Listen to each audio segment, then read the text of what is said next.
Hey, Backbone listeners. It's been a little bit of a crazy time. There's a hurricane and stuff. So with that, we were not able to do a new episode of the Ruthlessly Aggressive Podcast. So in lieu of that, I'm running this one. It's a classic. So since we were on the verge, we're about to cover Unforgiven 2003. I figured we could go back and see where we were a year ago at Unforgiven 2002.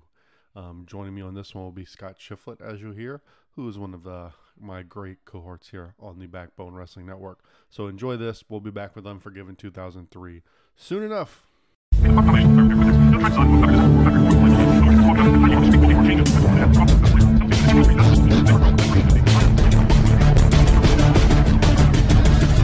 I, Vincent Kennedy McMahon, am an unqualified success. Now get the guns, the drugs from my generation. Years ago, I took on every wrestling promoter throughout North America. I kicked every one of their asses. The fraud, they're messing with me.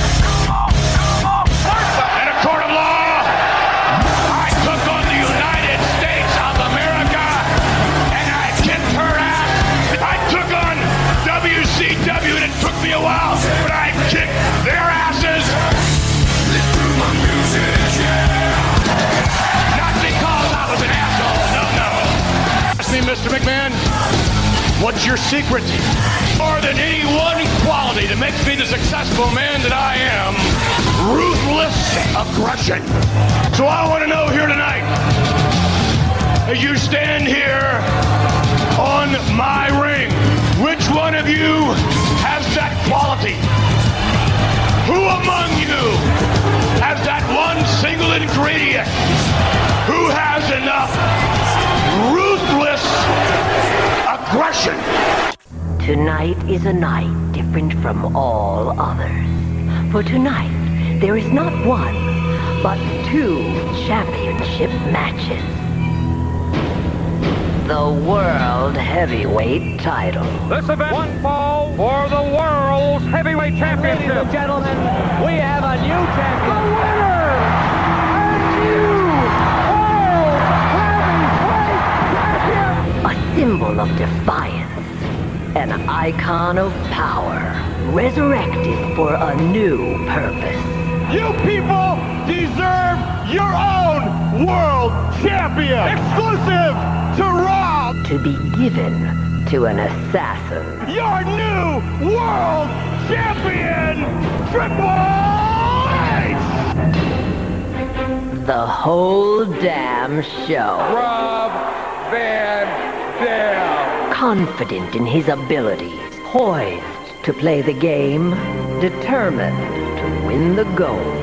Tonight, Triple H must defend his title to earn the illustrious championship handed to him out of corporate spite and accepted with personal grief. The WWE Championship. Soaked in the blood of its previous proprietors. Yet the current and most dominant controller has remained unscathed, ready to eliminate all that stand in his way. Nobody can beat me! A decade of destruction. Teaching pain is a lesson given to those who walk too close to his yard. Tonight's got nothing to do with business. This is strictly personal. Tonight, The Undertaker looks to take first blood, but Brock Lesnar seeks to dispose of another legend. On this night, we shall all bear witness to history. 2 championship matches, 1 night. A night where the mighty will rise and the meek shall remain unforgiven. And now, Castrol GTX presents WWE Unforgiven. North-South Connection Podcast Network. Welcome to the Ruthlessly Aggressive Podcast, episode number 32. You're in the low 30s. Wow. It is a pay-per-view episode, which is always exciting, as tonight we'll be covering Unforgiven 2002.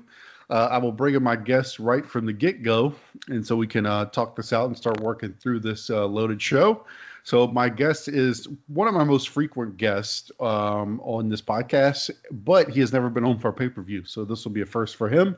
He is you can find him on the Place to Be Nation Pop Experience, doing the Blockbuster Rewind. I'm sure he'll tell you that's the main podcast I know he does. He does a ton of guest spots all over our different podcasts, but that would be my good buddy, Mr. Scott Shifflet, the Shifster, Shifferoony. Scotty, I'm gonna bust out the Shifferoony tonight. Jambalaya Jake, I'm happy to finally be on a podcast. I was here 7 times. I finally got my punch card for the pay-per-view. I am prepared for this one, and it's very interesting to say the least. Yes, it is. We'll go through it. I think this show has a little bit of a reputation, as we'll get through it in this, and we'll see, as with a lot of stuff, as I've been going through this podcast, with nearly 20 years of hindsight, it does kind of, sometimes I wonder with these that our feelings about them are so caught up in the time. And I feel like sometimes my feelings change with the benefit of hindsight. And I feel like this might end up being one of those shows in some ways. Some ways, not so much. I think it's I kind of go what I feel is the prevailing opinion, but we'll get to it as we get to it. But like you said, I'm glad you accumulate enough Ruthlessly Aggressive Podcast reward points to finally be able to get your pay-per-view, because these are hot commodities. People come at me quite ahead of time to do the pay-per-views, and nobody had really called this one. So I thought you earned it, Shiv. Thank you so much. They're completely missing out with this pay-per-view, because it has one of the best matches I think I've seen in years that I'd never seen before, which we'll get to. So an underrated gem. I mean, it might be properly rated. I don't know. I've never seen it before, so I'm happy to be here as always, Jake.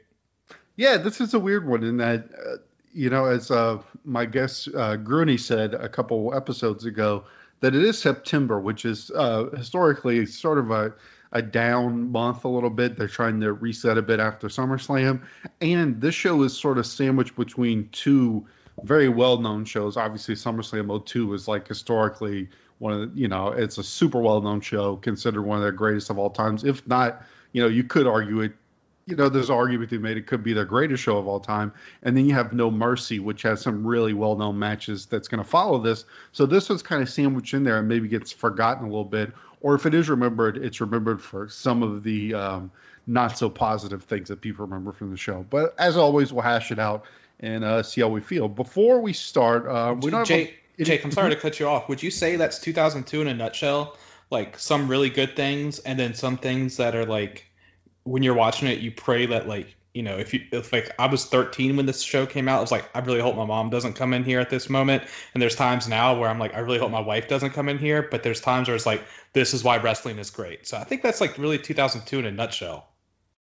It is, and it's the brand split thing, yeah. But the definitely post SummerSlam really doubling down on some of the hope my mom doesn't walk in while I'm watching it material, with the HLA and the Billy and Chuck wedding. And certainly there's something coming in the next month leading up to No Mercy that is an all-timer in that department, that I won't talk about much now. But yeah, it's certainly a mixed bag in every aspect, whether it be the match quality, the angles, everything. But I think overall it's been, and I think the trend continues. At worst, I think it's pretty solid. At best, really good. So we'll get through it. But one thing I want to talk about, we don't have a lot of news and notes from this because it is the same week as the Raw and SmackDown it just covered on the last episode. So it's not a whole lot of news and notes that differ from what we just talked about. I do have one, but it kind of relates directly to one of these matches. So I'll talk about when we get to the actual match.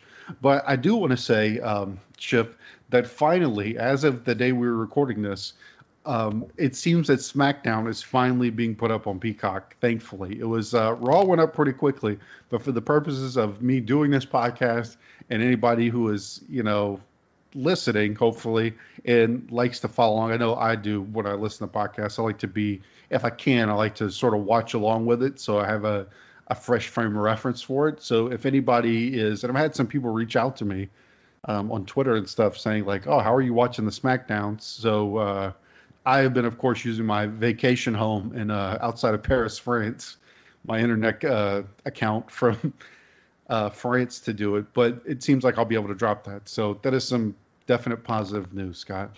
Yeah, it's great news. I'm glad you can finally sell your vacation home in Paris. I know the charges were starting to run up on you, but people were upset with, as we call it the cock, with not putting everything up immediately. But I think they've made pretty good time. I mean, they moved over in April, and now it's June, and mostly everything's up. I mean, I know Sean Kidd's upset because we don't have 80s NWA, but hopefully that'll be put up soon. But they've put a decent amount up, and they're moving at a pretty good pace, especially this week when we're recording. Yeah, they're getting to the point where most of the heavy hitters are taken care of, and for all the hoopla over the censoring stuff, I mean, considering the stuff I just covered, I don't think they've gone too harsh with the censors. With all the HLA and all this stuff that I've covered recently, and it's all pretty much kept intact, aside from things that I think were copyright issues, like the It's Raining Men thing. They just had to take out because they didn't have the rights to the song, I assume. But yeah, so that's been, most of the heavy hitters are showing up on there. And considering the timeline, like you said, that it was SummerSlam, I think they're doing okay. So hopefully it all gets there. Hopefully Sean gets his wish and they put up all the old NWA stuff. But so that's some good news for anybody who follows along with the pod. But going off of that, we will go right into the show, Scott. So we are going to be covering Unforgiven 2002, which is live from the Staples Center in LA. So pretty top flight venue for them, and this is a huge crowd too. I want to say this is like 16,000, which I'd imagine with the staging and all, I don't know off the top of my head, but it's got to be, if not a sellout, pretty close to a sellout for them here in LA, which makes sense. I mean, it's a huge market, pay-per-view. They're still pretty hot right now, even though their business is trending down a little bit. They're still, I think, pretty hot as a promotion. We get a solid, grandiose opening, real melodramatic, as you expect from these in the best possible way. I love these. I miss these. I'm glad they're still going on even in 2002 because I think we associate them with the 90s, but they're still around here. Like at one point, they talk about the Triple H and RVD angle, and they have this great, like a classic line you would hear in these, like a "handed to him out of corporate spite." Always loved those lines like that. Oh no, it's great. Like I even have a note here. It says dope video package. Like I could spend hours watching these video packages, and I have spent hours watching video packages on YouTube before the network was a thing. So it's just a nice little nostalgia thing that I wish they would actually go back to in current wrestling. But yeah, and while we're talking about Triple H, it's still pisses me off that he just got handed the title. I mean, I know that was what they were supposed to do, but damn, it just pisses me off, Jake. Yeah, it's been a topic that we've been covering on the pod since it happened. I'm sure it's going to be one that's going to continue throughout his reign. But yeah, I've said my feelings on it. I totally get it, and it's I think in a vacuum, it could be an interesting angle. But it's what they do with it. And this is an important show because this is his first real defense on pay-per-view since being gifted the title. So this is really going to give us an indication. There's been some troubling signs on TV already, but we'll see how this match plays out because this is going to maybe give us a window into what, how this title reign is going to go for Triple H after he was handed the belt out of corporate spite, as the video package just told us. But anyway, we start off after that great opening. We get our normal pyro, cool set. Still have the unique set to this point. This one is like, I don't know, a bunch of metal and crap. It's just like a huge, looks like almost like a metal box or something like that. But we come out right of the gate with our opening match, which will be a Raw match. It's going to be the Un-Americans.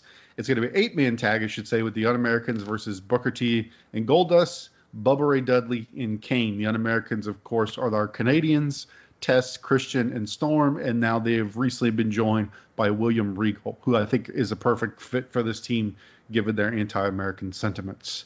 So we start off, we get a real big shine sequence for the faces to start off here with kind of all of them getting their spots in to get the crowd nice and revved up until finally, which is typical of these matches with Booker T and Goldust ends up being the the one who gets isolated for a minute, so the Un-Americans start picking apart Goldust, using some slight underhanded tactics here and there, kind of distracting the ref and double teaming and all that sort of stuff. Finally, he tags in Booker T, who gets in. He starts lighting him up. Again, typical of Booker T and Goldust in this run. This is kind of how they function for the most part.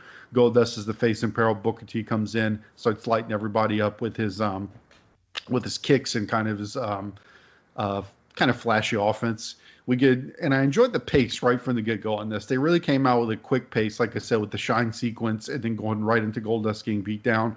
And good crowd involvement right from the start, because like I said, they get the crowd into it, and then the crowd's by doing the shine sequence first, then they get the crowd behind them, so they're steady behind Goldust.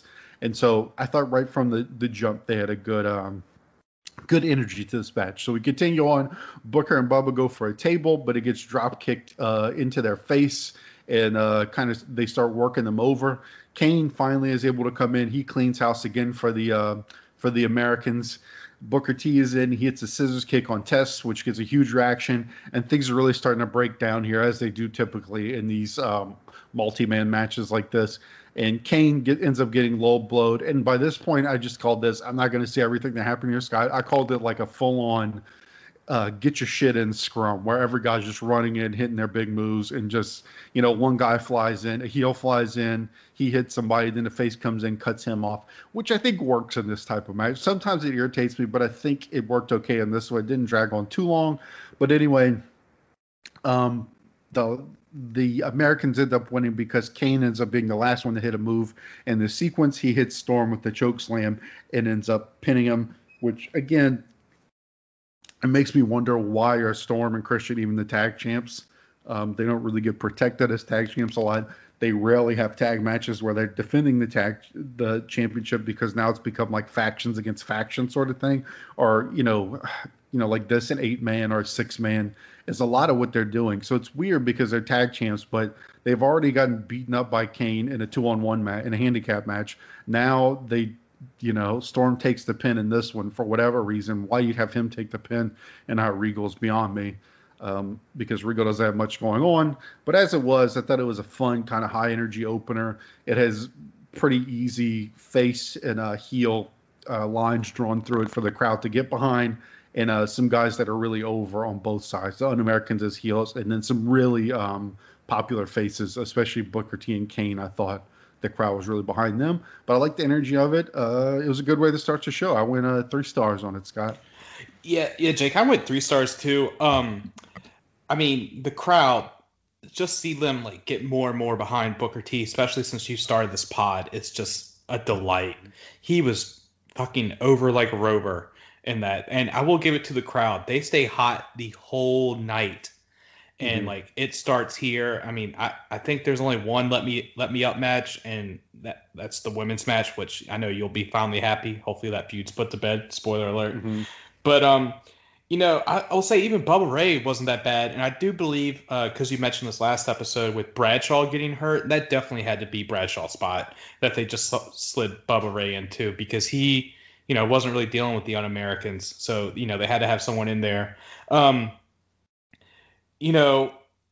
They good heat, and I will say they did make Test look kind of like a badass, because he hits the pump handle slam on Kane, which is really impressive, because I always think like Test was always like mid card. I'm not saying he could be like a main eventer, but he could always, I think he could have been like an upper main, like challenging for the IC or US title when that comes in, but like it just never clicked. Or maybe he just should have been a Haas in a tag team, because he looked very good when he was in this match, in my opinion. Kane, just Booker T's like I said, is over like wherever. He's like supernova over. Like crowd's loving that he's back. Which we'll see with what's going to happen with in your next couple of episodes if memory serves. But he's just, God, he looks so great there. I went 3 stars as well. It was a hell of a match, and I was like, I'm looking to see what happens with this pay-per-view since we started off so hot. Yeah, it's a perfect place for this match, to have an opening, just a big multi-man match. Like I said, tons of guys who are over in here. Yeah, Kane, this has actually been a pretty solid tune-up kind of little feud for him, coming back off his injury, just to kind of get him back in the fold and get the crowd used to seeing him again. And it also, if they want to present him as a face, it definitely helps him, because anybody who's against the Un-Americans is going to be treated like a face, and they're fired up because he's back. So that's been pretty good. The Un-Americans continue to be. It's starting to be like, how much shelf life are they going to have? Because it's dwindling quickly, because they went from being. I think the last time I was on is when they defected, and they had nuclear crowd heat, and it's just like they're still getting it, but like they're not even like when I was on last time, they fucking took out the Undertaker and buried him under the flag. So it's like, what's going on? Like, and now since then, they can't even beat Kane 2-on-1. They're getting their ass beat every week, it seems like. Like you said, but I don't even know who you would make tag champions, because it's not like we had a robust tag division on Raw at this time. I mean, I guess Booker T and Goldust, but like, who are they going to feud with? The Un-Americans. So they're stuck in a rock and a hard place. Personally, I would have kept the tag titles on SmackDown, and just had Billy and Chuck, since you were trying to, push Slim as like the uber male, baby face, that, they were trying to, prove that they weren't, gay. So it was like, why even move them, Yeah, I get what you're saying. Yeah, I was thinking the same thing. I'm like, if they're not with Storm and Christian, I don't even know what you do with them, because you really don't have a tag division. It's just, so I guess they just put them on because they're like, well, we have nothing else to do with them, so it'll maybe make the Un-Americans look stronger. But yeah, the Un-Americans, I think the issue is that they never had a lot of time to really build them up as any kind of real threat. It's like they talked a big talk and got the heel heat, with their talking, but they didn't really do a whole lot. They never really had anything close to being like a dominant stable or a threat. They kind of just became fodder for all these faces, which is fine. It's just it's going to have a shelf life, because eventually no one's going to take them very seriously anymore, and they're going to it's going to end up like this, where they're kind of just fodder for these guys. So I don't remember how long they last, but it doesn't seem like it could go on too much longer. I feel like the end of this is probably going to be Booker T and Goldust winning the titles. That's kind of what you would think. And I hope that they start focusing on that chase a little bit more, because the Un-American stuff has got a little convoluted, and that it just seems like every mid-card guy on the Raw, every mid-card face who doesn't have anything to do just starts feuding with the Un-Americans. And I'd like to see them focus a little bit more and get it back to the Booker T and Goldust stuff, because it was kind of fun seeing them chase the titles, and we've kind of taken a little bit of a break from that, so I hope they head back to it. But anyway, we'll continue on with the show. We head backstage. Stephanie is with Billy and Chuck, trying to give them a pep talk. She tells them this match against Jamal and Rosie's night is about pride and redemption. And then Chuck chimes in saying it's also so you don't have to French kiss a lesbian later, which was kind of a funny line. Pretty good. It was good timing on that one by Chuck. It was good timing, but it's just like watching it back, and like you have to watch with like your hands over your eyes, peeking through. It's rough. Yeah, every time they talk about lesbians in here, it's very dehumanizing, because they call them like a lesbian, like the lesbians, like it's very, it's not really how you refer to people, So I agree, uncomfortable. But his timing and just absurdity. I like the juxtaposition of how serious Stephanie is, and then he just makes this dumb comment. Oh yeah, it's like the best thing Chuck's probably ever done was listen to that theme song. So I can't really hate on him for that. And I just throughout this whole thing, it's just typical with Vince stuff. Anything to do with Stephanie here, just the fact that Vince is the head honcho, and even though maybe he's not the one who came up with this whole angle, I mean, as we know, all this stuff gets cleared through Vince. So it's just funny, like them going, all right, Vince, so we got this angle where Stephanie, it's going to be the whole thing is that we're all supposed to be hoping that she has to make out with these lesbians. Like, oh, love it, pal. This is great. Yeah, it's especially considering the storyline that supposedly got nixed, where Stephanie's child was going to be Vince's or Shane's. It's extremely odd. But I will say, Stephanie looked amazing tonight. Looking damn good, in my opinion. She rarely doesn't. That's very true. But tonight it was like, Jesus. All right, Trips. I see you working. All right. So we'll see what happens later in that big. We'll see. Will she have to participate in some HLA? But anyway, we head to our next match, which is going to be Chris Jericho, our newly minted Intercontinental Champion, after he got it from RVD through nefarious means on Raw. And he's going to be facing Flair, who he's been feuding with off and on. This will be a rematch from SummerSlam.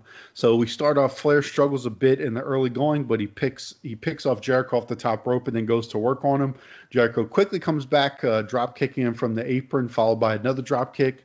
I really liked how they established early on in this match that Jericho's going to go a lot more for like the aerial moves to kind of show his cockiness, almost like he's trying to put in Flair's face, like, I know you can't do this stuff like I can, because a lot of this, the whole feud is about Jericho saying that Flair's a has-been and whatnot. So I thought it kind of fit their feud to have him to really put a contrast between Flair just doing his normal kind of Flair stuff with the chops and everything, while Jericho's hitting all these missile drop kicks and that sort of thing. And that it's kind of throwing Flair off because that's not really his thing, and that Flair is not on his A game, and so throwing him off a little bit more. I thought that was some decent storytelling. But we keep going. It gets a little bit more grounded now as Jericho locks in the ab stretch. Flair fires back with some chops and ends up throwing Jericho completely over the ring post. I thought that was a really nice bump as he flew out to the outside of the ring. Jericho gets his way back up to the top, but before he can do anything, Flair runs up to him and punches him in the thigh. I thought that was a nice gritty spot. Again, that's one of my favorite parts about this match, is just the way they were able to contrast the two styles. I thought they did, and the time they were given, I thought they built that pretty well into the story of the match. And I kind of liked how, as the match went on, like after he kind of gets used to, is able to kind of weather some of Jericho's stuff, all these drop kicks and stuff, you could see Flair's confidence sort of building as the match goes on. I thought that was a nice touch by Flair, who obviously is, he's good at the subtleties of wrestling. He's pretty good. He's pretty good. Yeah. He's pretty good. Yeah. So good character stuff by Flair. But then as he's really working him over, we have a spot where Jericho injures his knee, and he starts cowering towards the ropes and goes to the corner. And so Flair starts to become a little hesitant, thinking that Jericho's injured.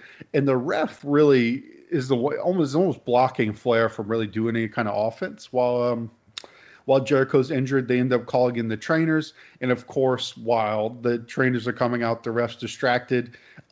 He ends up blocking Flair in the walls of Jericho. And then Flair ends up tapping and losing the match. Before I get into my overall thoughts, what did you think of this? Obviously, the focus of the match is the finish. So what did you think of this finish, Scott? I hated it. Yeah. It killed the match for me. Like, I was enjoying the match. Like, I have notes here, like, Flair was chopping the shit out of Jericho. Like, you could hear it. I liked, Flair also working the leg. I thought that was a nice little old school thing. And then, they do the thing where, I will give it to Y2J. He did come down, looked like he did hurt the knee, so it wasn't like out of nowhere. But then like the ref is there doing it, and then like they call it the trainer and they pan to the trainer. And by that point, like Jericho has Flair flipped over in the walls, and I was just like, this is a chicken shit ending, and this is sadly not the last of the chicken shit endings we'll get tonight, which it's okay for some, but for 3 or 4 times in a night, I just don't agree with, and this was the start of it. Yeah. Would you go in the match star rating wise? This is probably, I'm probably gonna catch shit for this, but I went 2 1/4. The ending took it out that much from me. No, I mean I'm not much higher. I don't think that'll be too controversial. I went 2.5 for sort of the same reasons, and I think it's gonna be something as we go through this card is that I think the idea behind the finish is not the worst thing in the world. It's just the execution was not great. Like, I don't mind, because that is the story, whether you think it's a dumb story or not, Flair being off his game or whatever, or not being what he used to be. But if that is the story you're going with, Jericho, I just think you have to, because here, to me, Flair doesn't really even come off looking that bad here. It doesn't even really feel like he's making much of a mistake. It just maybe feels like the old Flair wouldn't have cared what the ref said, and this one does. But to me, the one who really comes off like a dope is the ref. Like, Flair is kind of just having to deal with the ref being a moron, because, like, why wouldn't the ref, when he turns around, isn't he, like, shocked to see Jericho has him in the walls? Like, shouldn't he be like, hey, wait, I thought you tore your ACL. Like, how are you up? But then instead he's like, oh, boys tapping. Oh, well, fuck Ring it, the I guess we bell. lost. Yeah, like, so to me, Flair didn't come off that. So that's what I mean. It's just, it's some stupid reffing. It's not the smoothest way of doing it. I think there's probably better ways you could have got across the same point where it wouldn't have come off as goofy as this, where, like, why would the ref not do anything? Why would he just be like, well, guess he miraculously recovered, but then the ref, like, was actively stopping Flair from hitting him. So the ref kind of screwed Flair in this one. If anything, you should be really pissed off at the ref. That's how I left the match. Yeah, they could have done, like, a small thing where you see, like, Jericho, like, paying the ref off for acting with him, later, like, in the back or something. Just, that would make it, infinitely times better, because the ref comes off like a moron, like you said. Yeah, and I think if they were trying to go for that Flair isn't as aggressive as the old Flair would have been, I don't know if it really came through enough. I think they needed to hammer that home a little bit, because I think that works better. Like you say, well, the old Flair, like Flair in the 80s, he wouldn't have cared what the ref said. He would have pushed the ref out the way and kicked the guy in the leg until the stretcher came, until they carted his ass out, And I kind of get that. That's a fine enough story for what they're going. If that's where you want to go with Flair, I think that works. But in this, it just came off as, it just got real messy and didn't work too well. But I really enjoyed what they did up to this point. So that's with a 2.5. I think it could have been much better with a better finish, because I don't mind that as a story for the match. It's just the execution left a little to be desired. Won't be the last time I say that on the show. But Yes.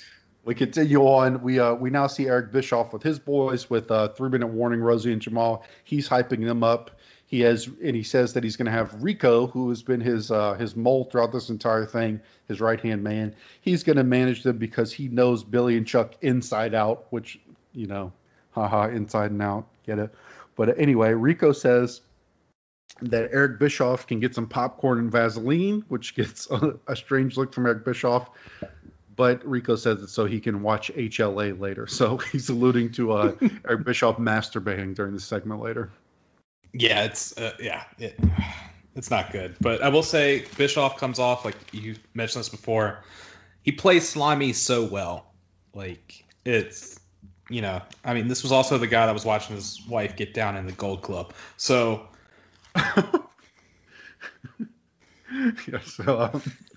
Yeah, he plays this role great, and I think he elevates a lot of this stuff to at least make it entertaining for as absurd as it is, or not completely sensitive. We get to see Shaquille O'Neal's in the house, Shaq's in the house, since we are in LA, riding high off the I think so. This would be fall 2002, so they had already three-peated. I want to say, right, Scott? Am I remember that? Yeah, him and Kobe hated each other. Yes, they were fresh off the three-peat, and that House of Cards would soon tumble down as things to kind of fall apart for them in the next couple of years. But at this point, they're on top of the world after the three-peat. So Shaq's in the house, still looking very young, even though, he's not, this is not Orlando Shaq, but, compared to what you're used to seeing him today, he looks very young. I mean, go back and watch Shaq highlights from the early 2000s. The man was unstoppable. I know I'm getting off target, but no, absolutely, he is struck fear into the hearts of basketball players throughout the NBA in the late 90s, early 2000s. But anyway, he's in the house. Noted big wrestling fan, Shaq. But anyway, we now head to another rematch here. This is going to be Edge versus Eddie Guerrero. There was a pretty good build to this on pretty good build on SmackDown to this with even though they didn't have a whole lot of time to build it, I really liked Eddie's work on SmackDown when he had Edge busted open, grabbed him by the head. We covered that last week. Really good hype to this match. I was hoping the comments, so a lot of this match is centered around Edge having a concussion that he suffered like 3 days ago, and I'm hoping that's kayfabe. Yeah, knowing them at the time, it probably wasn't. Hearing them like talk about concussions so blasé is because I'm pretty sure we even knew a little bit that concussions were not as much as we know now, of course, but like Jesus, it's But I will say like on the SmackDown side of the house, their matches have been built up great. And like with the Raw side, we've already seen 2 matches so far. With the Un-Americans, it's just like, oh, let's just get 4 baby faces that really aren't doing anything and just throw them out there. So we're seeing a contrast with that already. I mean, Flair and Y2J has been built up, but, had that crappy ending and it left a sour taste in my mouth. Yeah, and I think this is going to be, this being the first SmackDown match on the card, really sets the tone for what the prevailing kind of SmackDown style is right now, as far as being a lot about athleticism and kind of, in certain ways, like a more old school way of storytelling, like an old kind of, limb work and that kind of thing that kind of comes into play. This is why I mentioned the concussion at the beginning, because it's the main, it's the focus throughout this entire match. So we start off, Eddie. I love this, and I always say this about Eddie, but he always does all these little things. That's why he's one of the greatest ever. But like in this one, he knows Edge is going to be pissed off and come in super hot, so he ducks out right at the beginning. It's not really like your typical like stalling and walking around the ring for too long. But just for just a few seconds, he knows Edge is going to be going right for him, so he just rolls out of the ring really quick, just to avoid that early onslaught, and then he goes back in, which Edge does get a little bit of advantage. Like he hits him pretty quickly. He hits a suplex. He hits that flapjack move. That's like kind of one of his signatures at this time. But then right after this, after he gets a little bit, Eddie catches him really quick. He hits a tornado DDT, gets a little bit of a breather, and then he realizes after he hits the DDT that that's going to be that's his end right there. That he's going to go after the neck and head and work on him because of the concussion, which again, hopefully fingers crossed. That this is for storytelling purposes and that Edge didn't really have a concussion. We'll just hope. But anyway, so he realized the weakness. He starts stomping on Edge's head, really great vicious stomps. He puts in some really cool, like an interesting headlock variation where he kind of pins Edge's arms down with his legs and then does a face lock, which I thought, again, all these little things that, that make him as great as he is, that he doesn't just put in a normal headlock, but he holds down the legs with holds down the arms with his legs so Edge can't kind of punch him or get out in that way.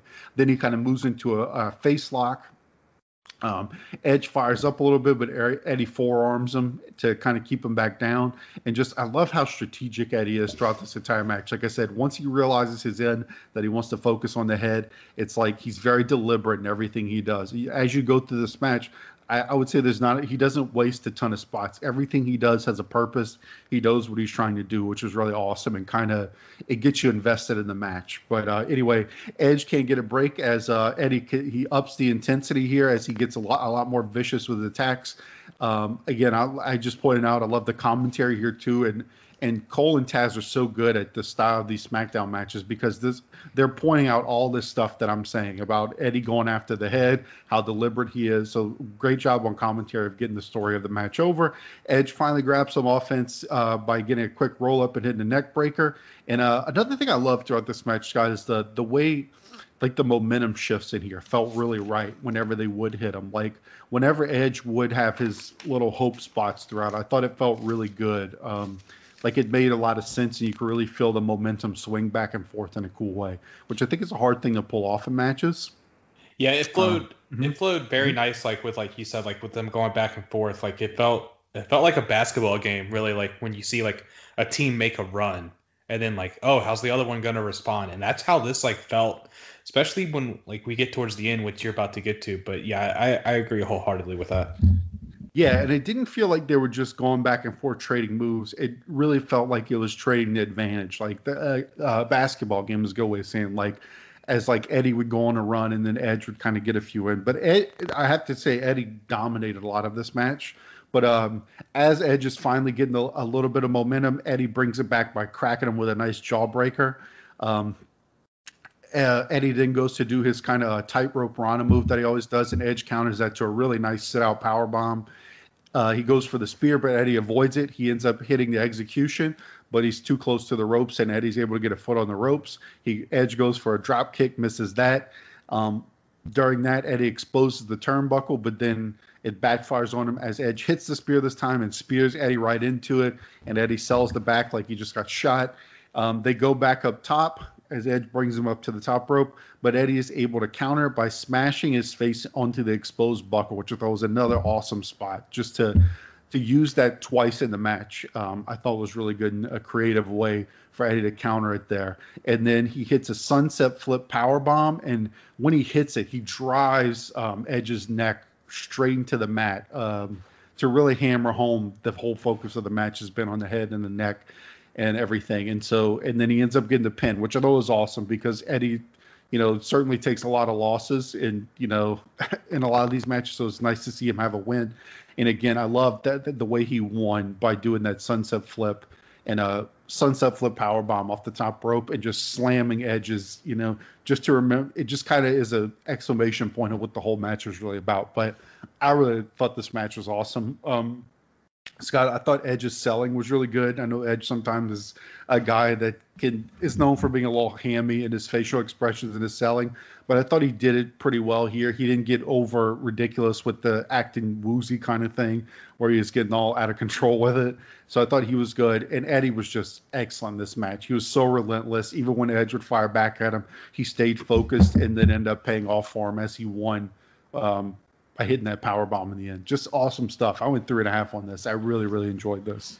Yeah, this match was a banger. I enjoyed the shit out of this match. Like you said, like just the little stuff that Eddie does is like one of the things that makes him so great. Because I admit, like at the time I was watching, I was like, Eddie Guerrero is a guy, but like going back with like, adult eyes and like seeing it like, as a, somehow a bigger wrestling fan than I was at 13 years old. Obviously, I'm doing a podcast about it, but just seeing like the little stuff, like with like you said, like he saw the end with like the head and the neck and just worked it the whole time. He didn't even win with the frog splash. He won with that power bomb was disgusting that Eddie hit, and also the sit down power bomb that Edge did. I bit on that. I thought he was going to win.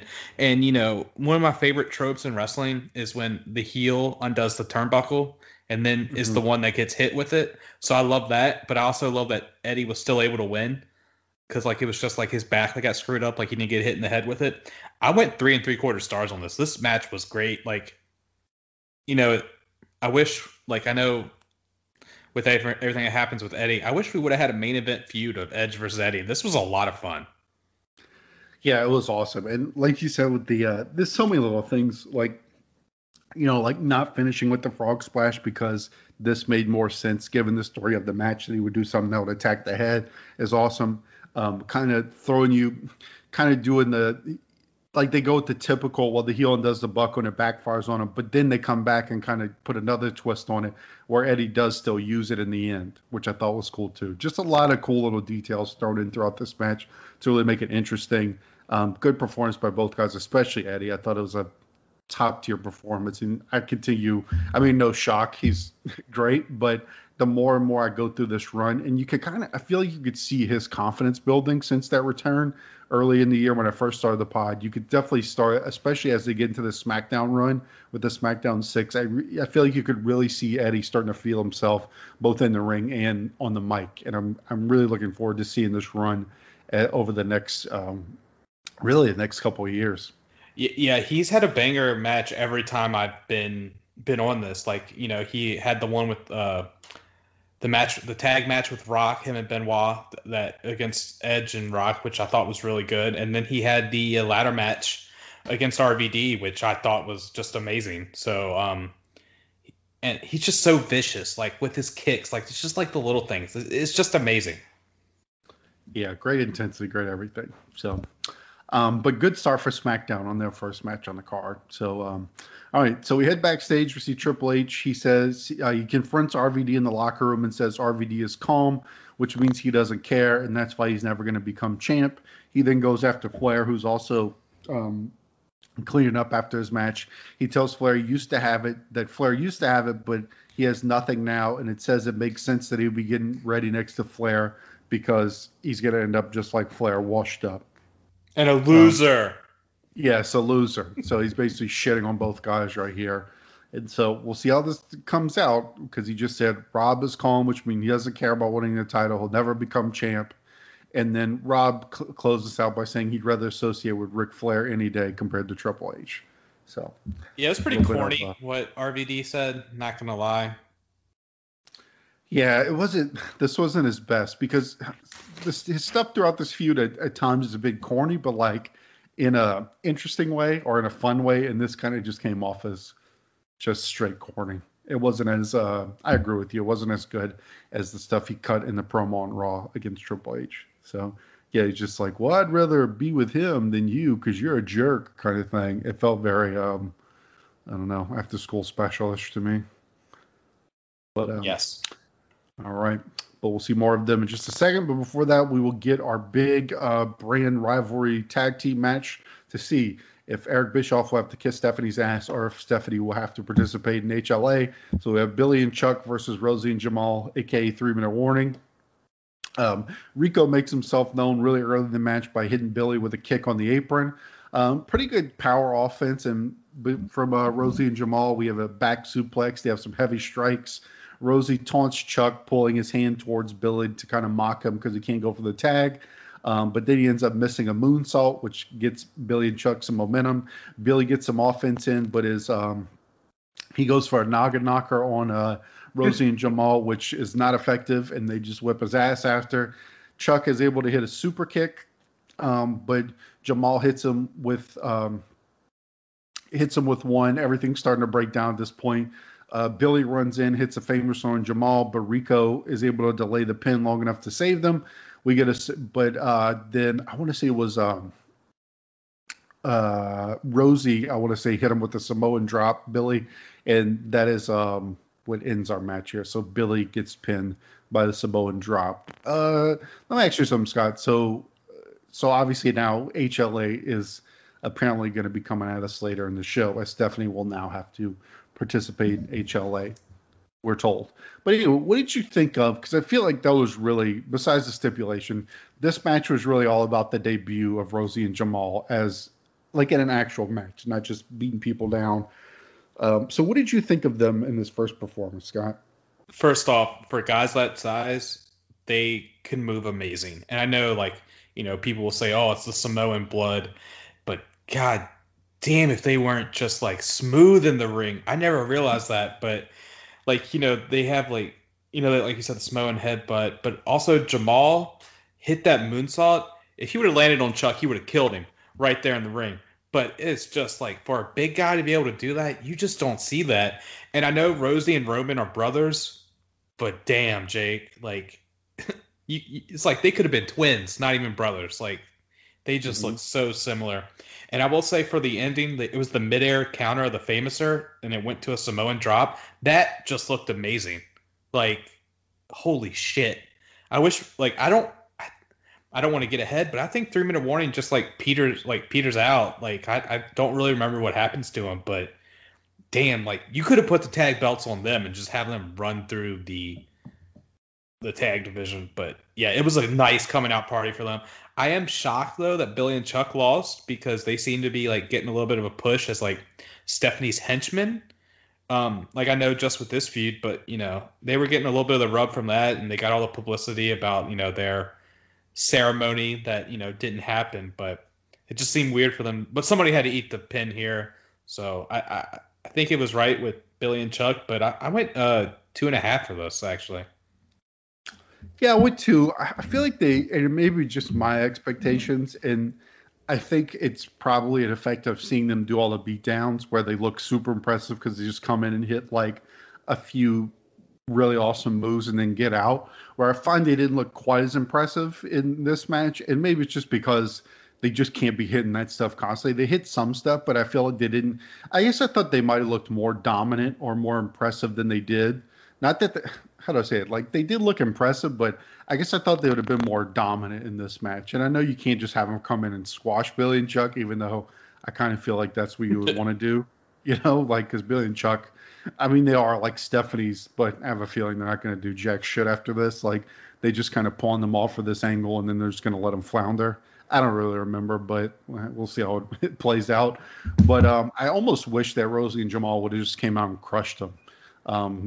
I thought it would have been more impressive, but not that they didn't. I thought they looked pretty good. And it was a fine enough match for what it was. It was just to kind of get Rosie and Jamal to show them in ring and kind of establish them, and to get to our stipulation that we're going to be waiting for later in the night. So Eric is thrilled, of course. He's backstage with all his ladies, his hired talent, I guess, his lesbians, as he calls them.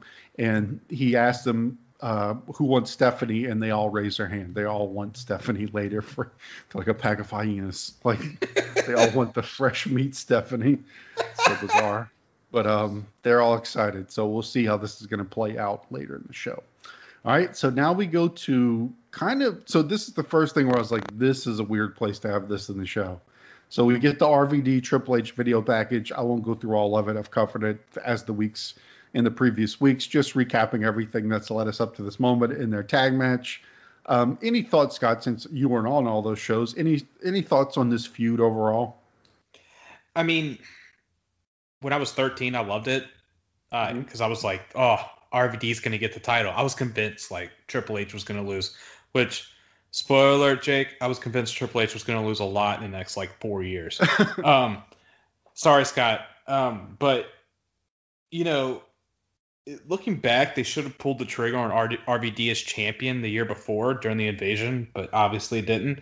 But, you know, I always thought RVD was a main eventer, so I'm glad that he was pushed up there. And, you know, I did say he was corny before, but him doing, like, you know, the water spot, it did make me laugh. He didn't feel out of place. Like, sometimes you see, like, you feel that people are out of place when they're feuding for the world title. It felt like, you know, naturally where he was supposed to be. So I was perfectly okay with it. I like the video package that set it up. Like, I will never say anything bad about WWE's video packages. They are top notch. But yeah, just when you see this match pointed right here where it's at in the card, you're like, RVD's not getting the title. Yeah, it kind of is a big red flag. Like, there's no way he's winning this an hour into the show. Like, what would it be like? Big RVD's like big crowning moment, and then we're just gonna have the rest of the show after. Then we're gonna have HLA after. Like, it would be like so, you know. So they just immediately let you know, like, oh no, he has no chance. So. I know, like, you want to finish with the Brock stuff because, I mean, for what they're doing, it makes more sense. It's the bigger match. We're going to find out this is sort of just a throwaway feud. But, yeah, it's immediately when they're coming out at this point in the show at this, you're kind of like, uh-oh. But you're like, oh, well, we might at least get a good match out of it. So we'll see. Quick little tangent about, it's funny you said this earlier, like you're saying, well, I thought RVD was going to win. Well, because a lot of the build to it, traditionally, in wrestling would be the kind of things you would do that would happen to a face when they are going to win, because you like beat them down before their big win. But we'll see if that happens. But anyway, I was just thinking, you said like when you were 13, like I kind of like, I'm sort of happy that we grew up when we did, because can you imagine like a 13-year-old kid now? And like, if you wanted to, you could just like make a YouTube video after every pay-per-view that like would go out to everyone. I would have went famous in the wrong ways, Jake. Yeah, you know, like imagine if all your like 12-year-old thoughts after every wrestling show were just like saved and put on the internet.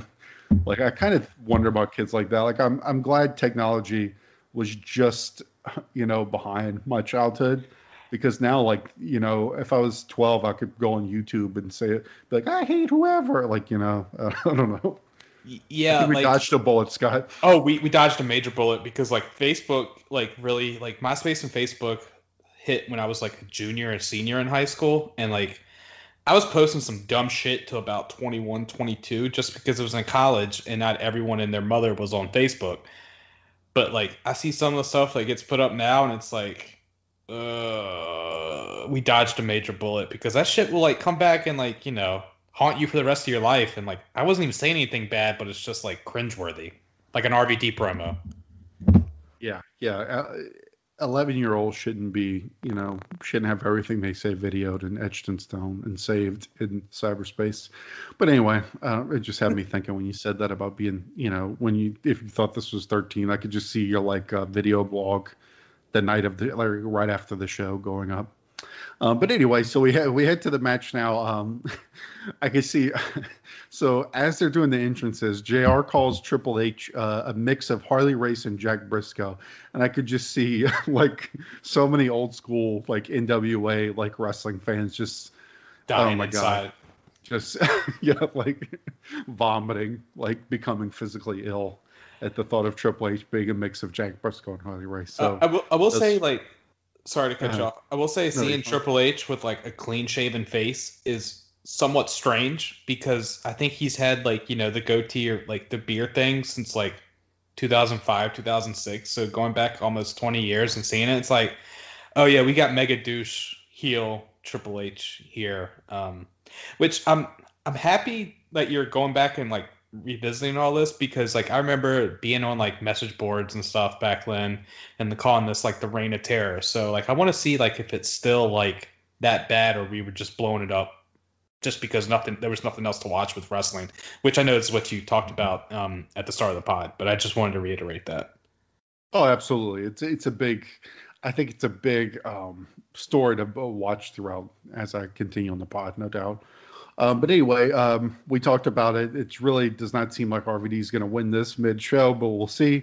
The early going, we do some feeling out. Rob's kind of messing with Triple H because he's trying to kind of put some wrist locks and stuff on him, and everything he does, RVD just kind of finds a way to twist out of it, which sort of frustrates him.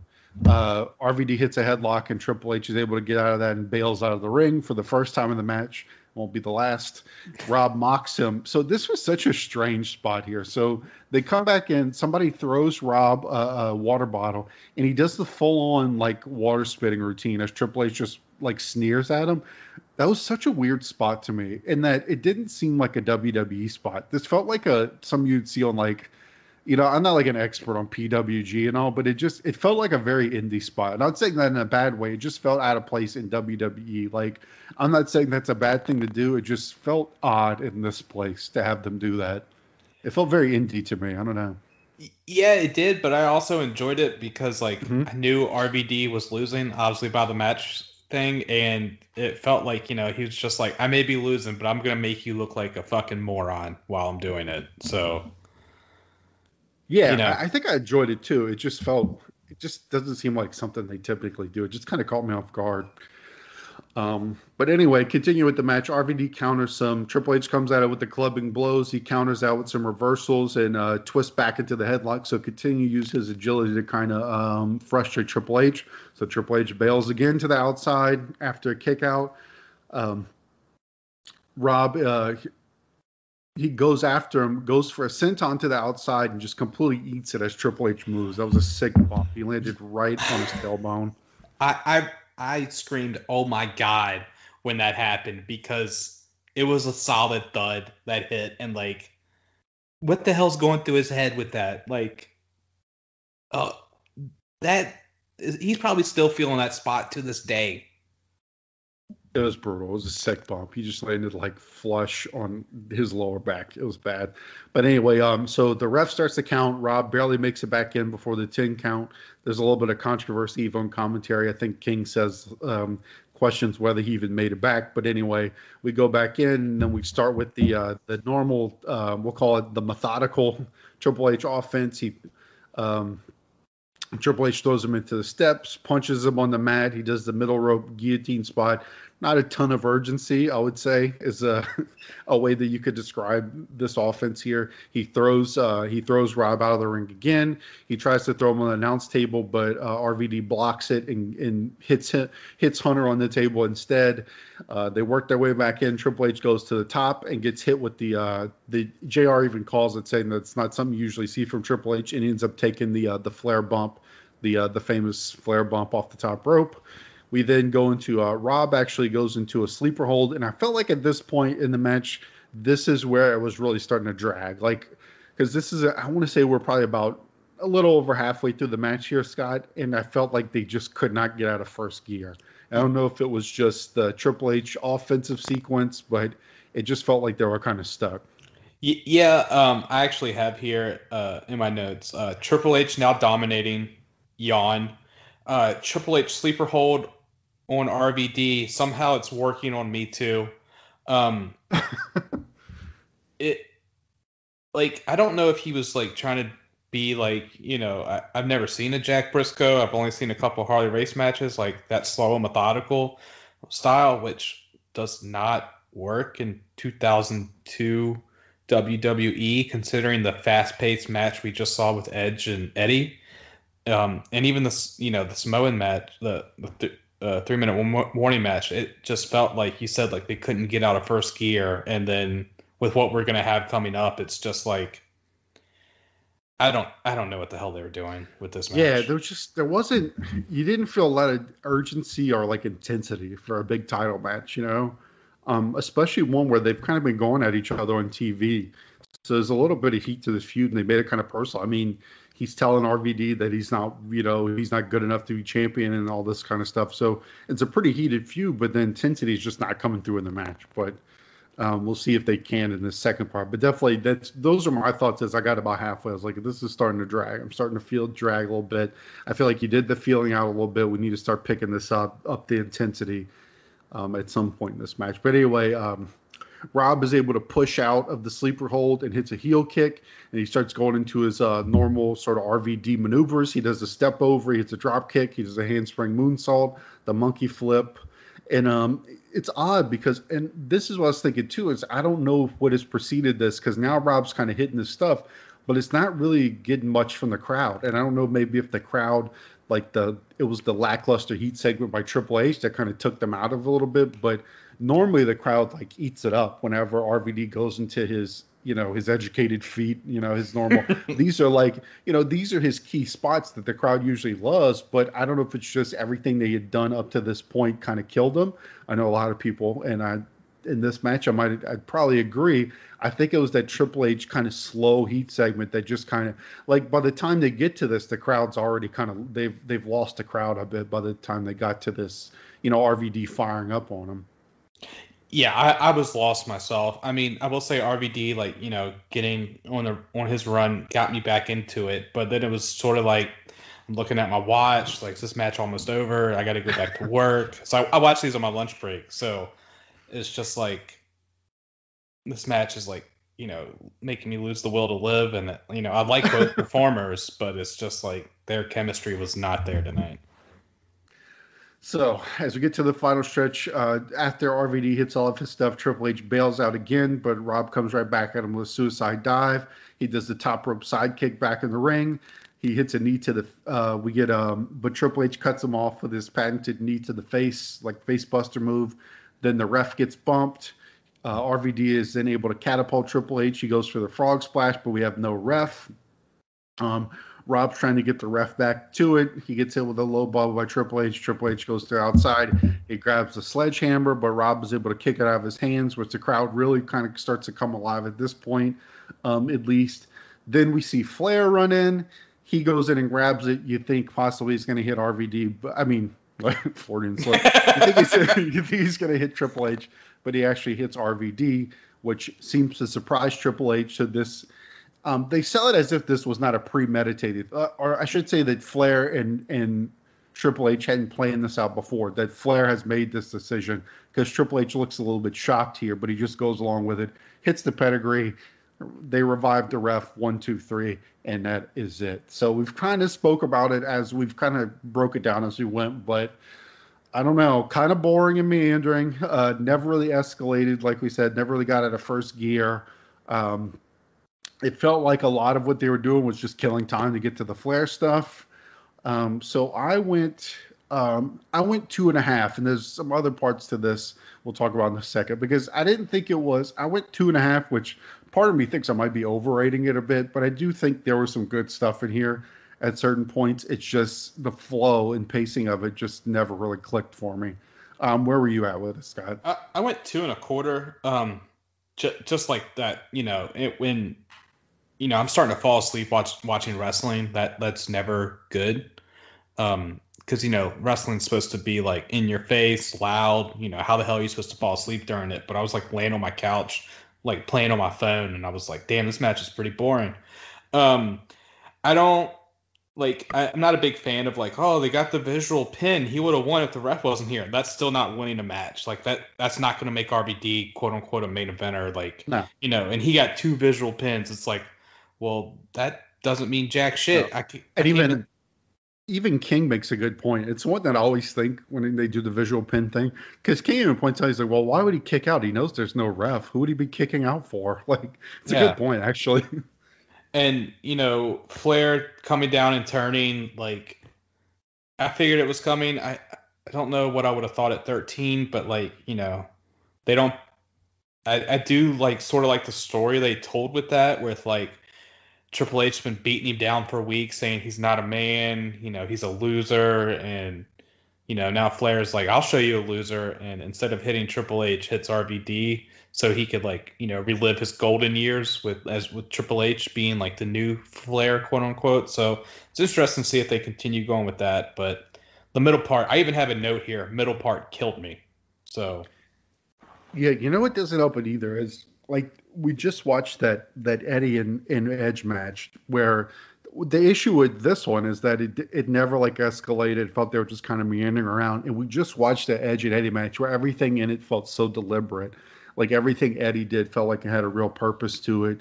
Like, he had a strategy. It had a really awesome intensity. You really felt like they were trying to go at each other. And then you get to this and it just feels like meandering. There's no urgency to anything. We just kind of fuck around for a little bit, and then Flair, we get a ref bump, ref bump, sledgehammer, Flair turn, there you go. And then the thing is, so you have RVD losing after you spent this whole thing. He lost to Jericho. You've been spending the whole, and this is where you start getting into, where people criticize Triple H, because you have this whole feud where the whole thing is him saying that RVD is not good enough, like he's not worthy of being champion, he's not good enough to be champion, and then he comes in. I mean, he's not really beating him clean, but he comes in, he beats him, and it's like, well, maybe he wasn't. It doesn't really, like you said, the visual pin doesn't help. It's pretty much like he comes in, he crushes Rob, and that's pretty much it, because you don't really get any kind of feeling that the feud's going to continue. If anything, RVD might feud with Flair would be what you would think at this point. So it's like, it's a thing Aaron always says, Aaron George says, he says a lot on, the year that was, is that, is Triple H helping anybody? And I think it'll be hard to say that RVD is helped by this feud in any way. No, he's played like a chump. He's said like he doesn't deserve the title. He's a loser because he's calm, cool, and collected. And what happens at the end of this? He's a loser. And next month they go on another feud. So it's like, yeah, here's one of your biggest faces on Raw. Which, if you're going against Triple H, you're the biggest face at the moment, because Raw's not really hitting on a lot of faces. I would say RVD, Booker T is working his way up, and Kane are the three biggest faces, and you just made the biggest face look like a piece of shit. Yeah, and so this is what I was saying earlier. And so the backstage rumors are that, that the scuttle backstage is that Triple H was trying to expose Rob, and he had kind of spoken out against him in meetings, saying he wasn't over enough. He's not a guy that they should get behind. I don't know, that's like any backstage rumor.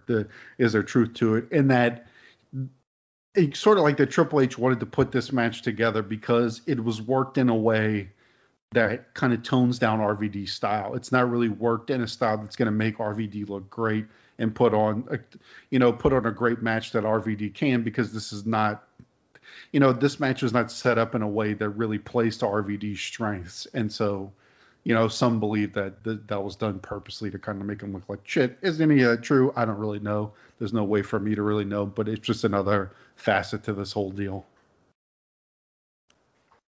Yeah. I had never heard that before. And,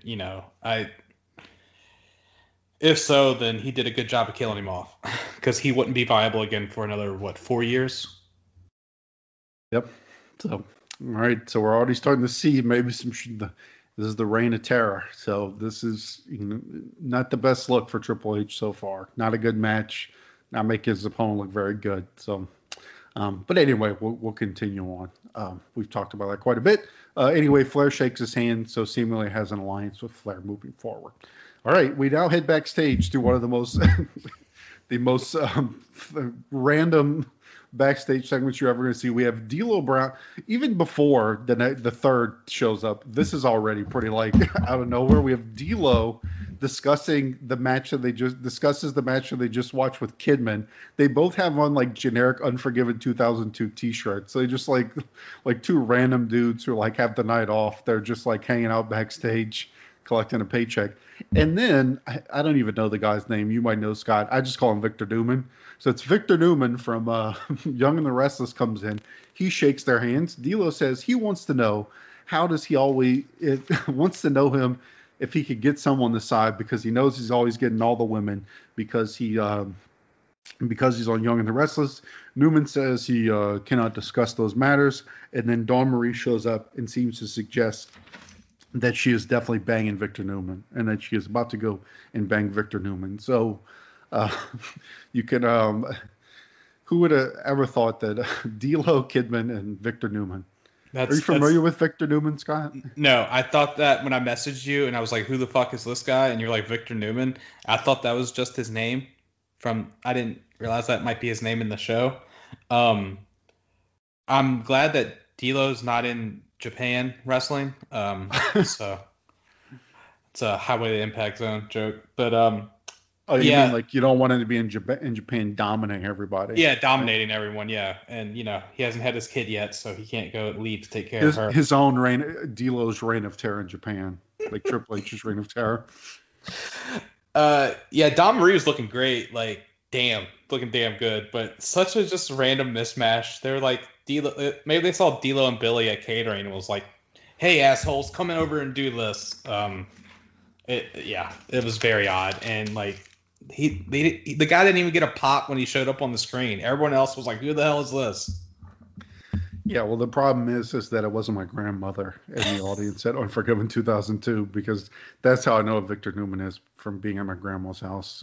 She would watch Young and the Restless religiously. She actually called my mom in the afternoon sometimes to discuss the happenings on Young and the Restless, as if they were like real people. She was like, did you see what Victor did today? Because he was kind of like a villainous sort of guy, if I remember Victor Newman correctly. He kind of scared me as a kid, because he kind of looks like a vampire to me. Well, he definitely has like the mob hair. Like he could have been like an extra in The Sopranos to me. And he talks like, you heard him even in this point. He talks in his voice like this, very kind of menacing and low. So that kind of freaked me out as a kid too. So great. So of all the celebrities, they're in LA. So obviously they must have just found this guy because they're in LA. Who knows? I don't know what the backstory is, but you would think of all the people they're in LA. You couldn't have got somebody maybe more relevant that wrestling fans would have maybe known than. Wait, this guy's still on the show. Oh, I'm sure he is. He's been on there forever. He's a vampire. He's not going to die. Okay. But anyway. But yeah, you would think, why could they should have got Vin Diesel? They're doing all this Triple X. I know. Crossover. And then having with The Rock before they had their issues on Fast and Furious 9. Of course, good tie-in. 20 years. 20 years before. Anyway, all right, we'll move on. So our next match is kind of out of nowhere. It's a match that I've been wanting to see. But the problem now is that they really have not focused on it in a long time in any real direct way. And that's going to be Molly versus Trish for the women's title. Because they were feuding for a while, and then their feud devolved into sort of just being thrown into mixed tag matches, where really the story was not much about them directly. It was a lot about Chris Nowinski wanting to take Molly's virginity and all this nonsense.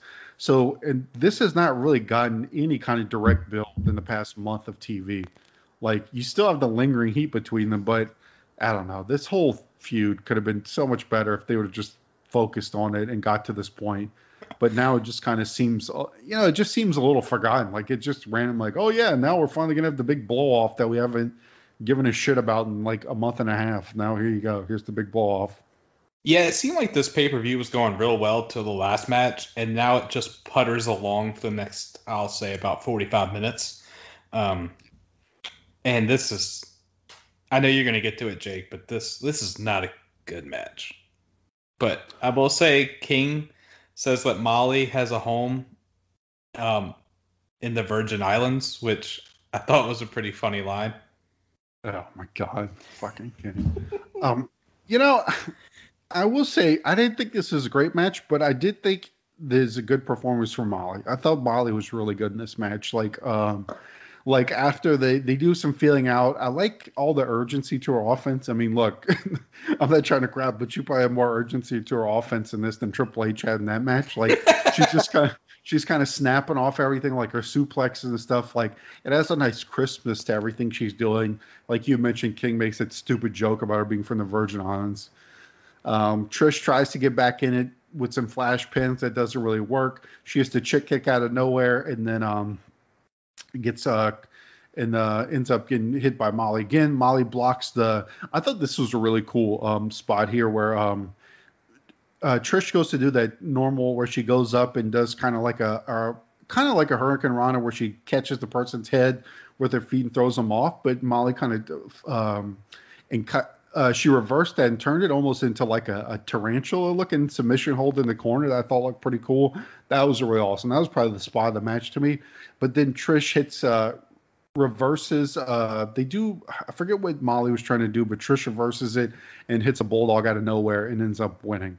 So I thought Molly looked really awesome in this match. Her stuff looked great, but it was weird. It was kind of one of those matches where the face just get their ass kicked the entire match and then hits one big move and then wins, which to me is not the greatest, it's it kind of hurts the match a little bit because all that awesome stuff that Molly did just kind of gets, Trish hits one big move, and I kind of get it. It's out of nowhere or whatever.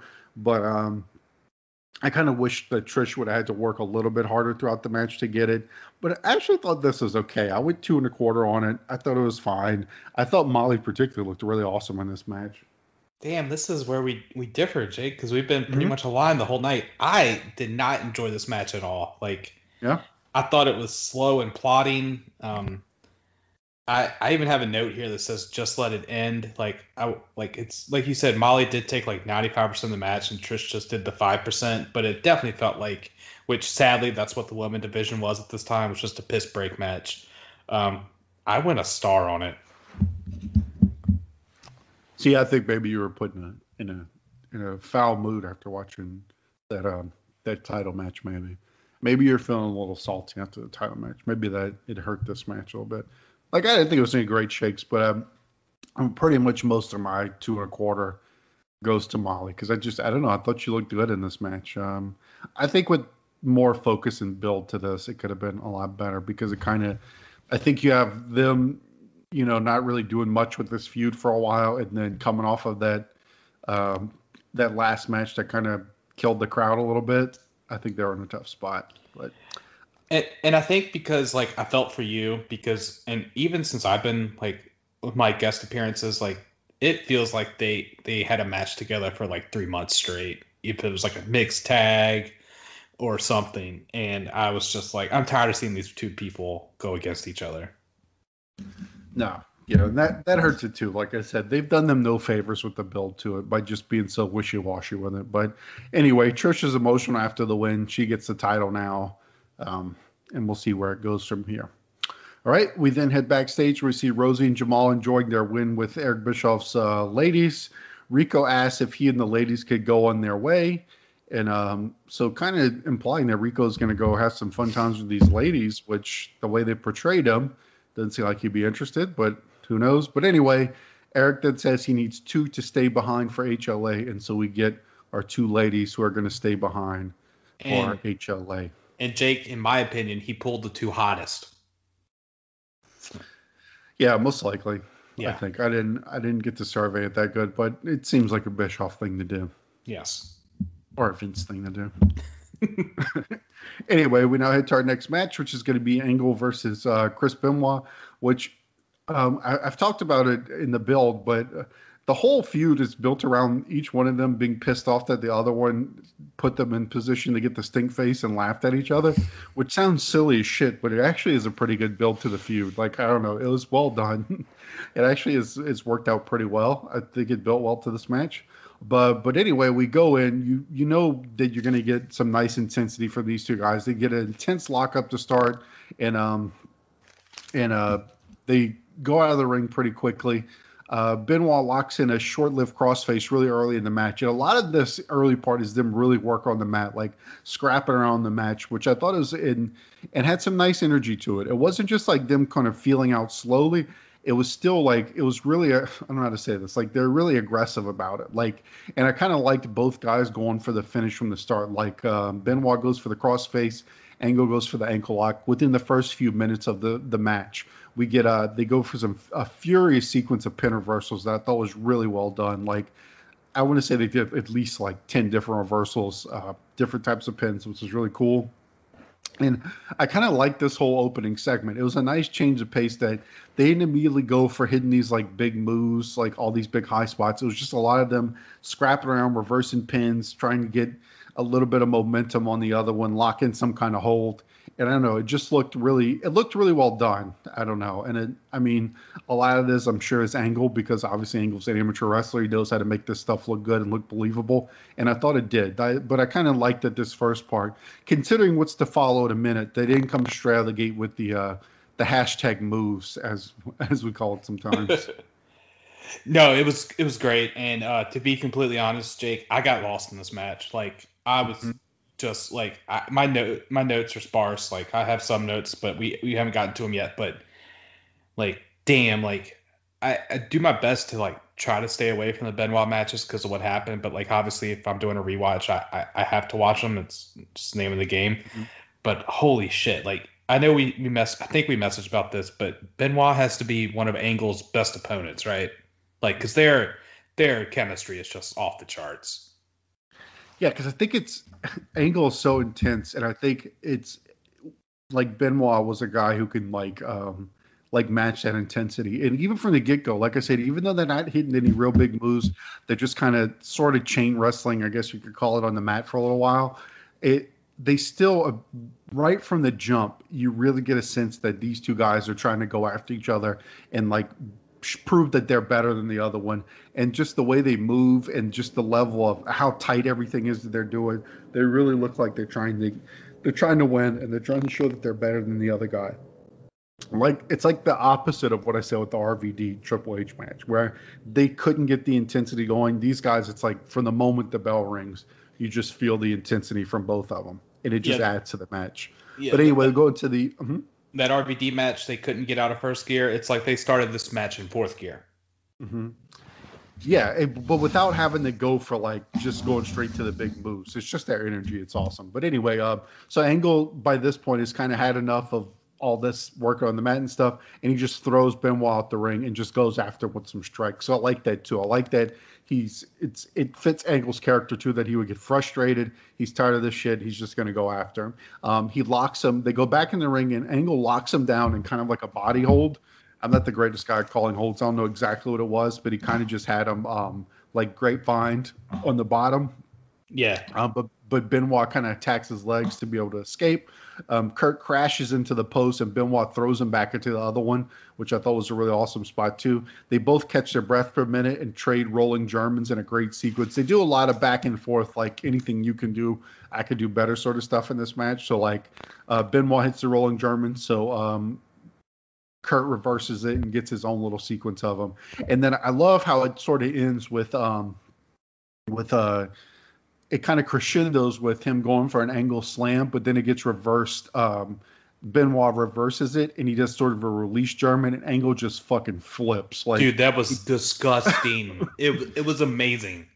He launched him. So it kind of ends that whole sequence. It was really awesome. And then Benoit goes to go up the top. Angle does his normal where he sprints up to the top rope and hits the belly to belly, which looked awesome. He goes for the ankle lock, but Benoit kicks it away.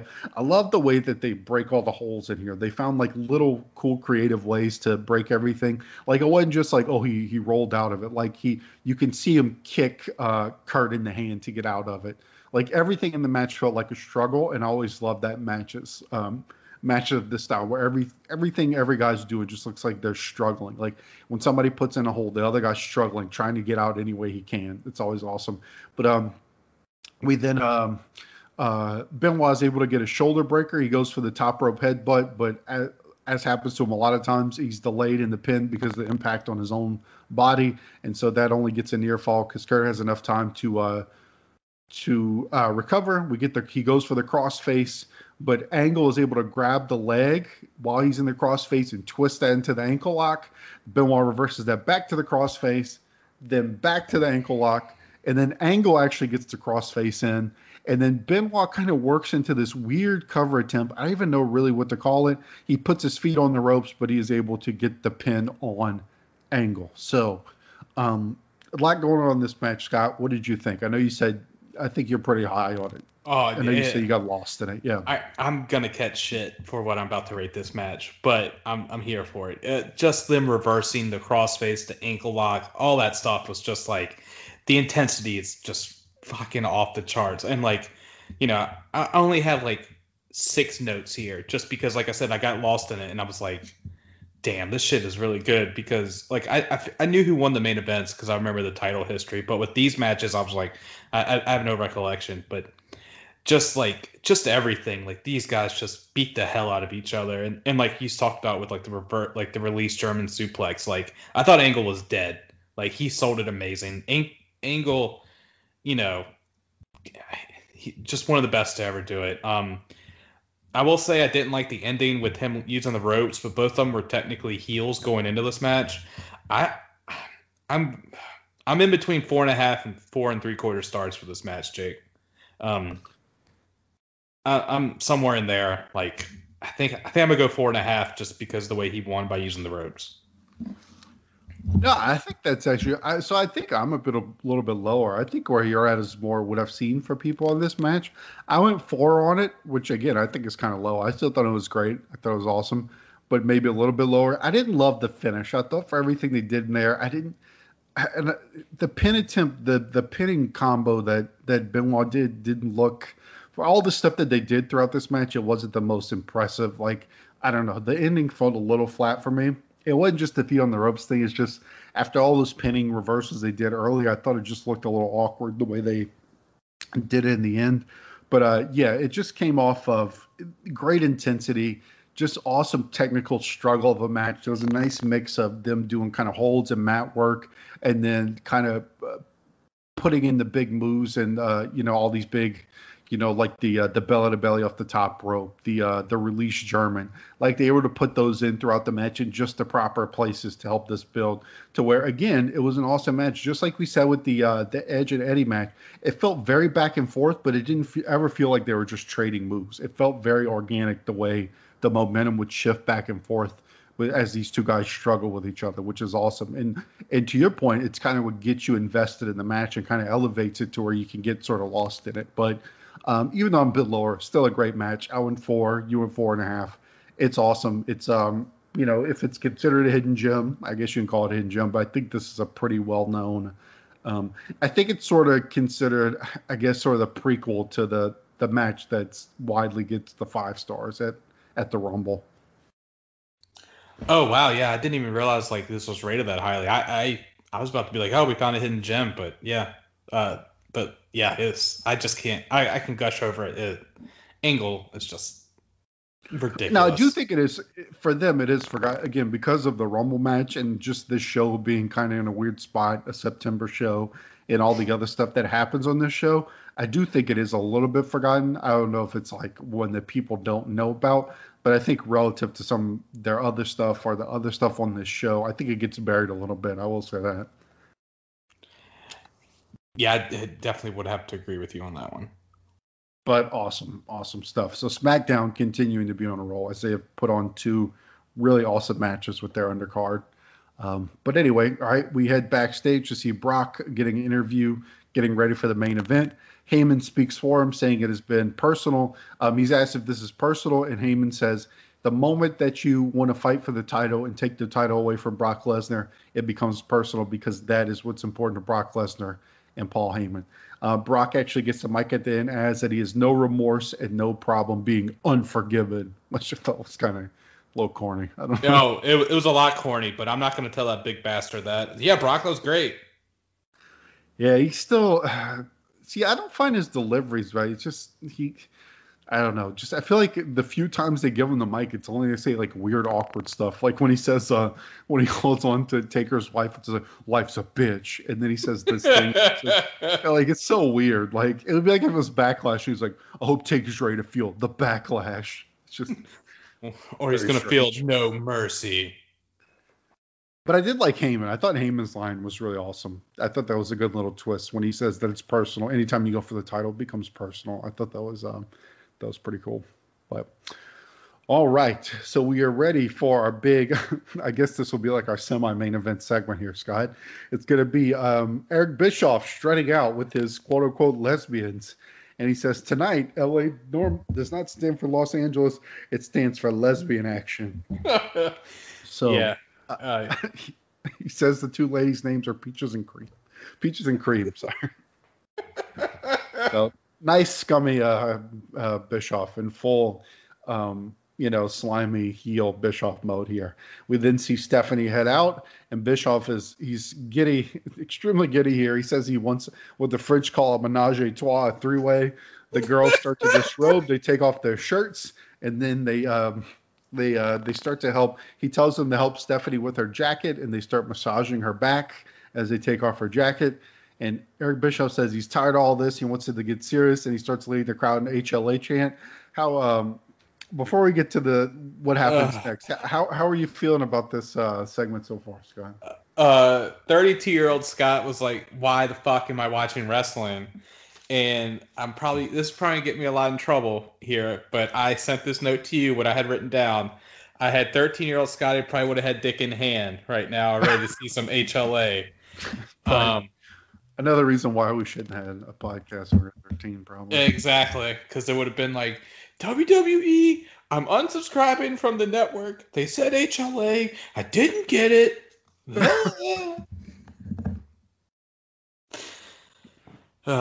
Yeah, it was. It's something.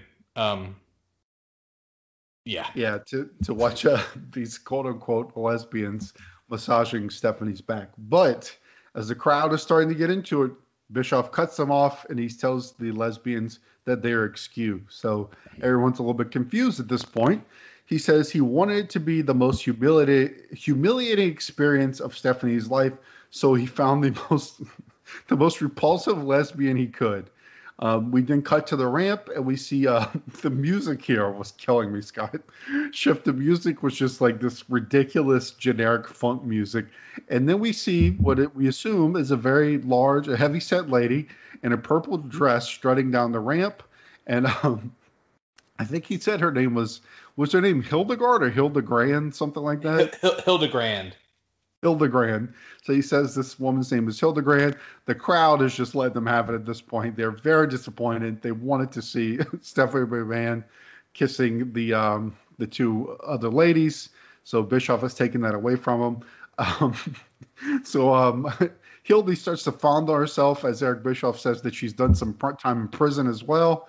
She approaches, and to Eric Bischoff's surprise, when she approaches Stephanie, they actually share a very passionate kiss, which has Eric a little bit thrown off.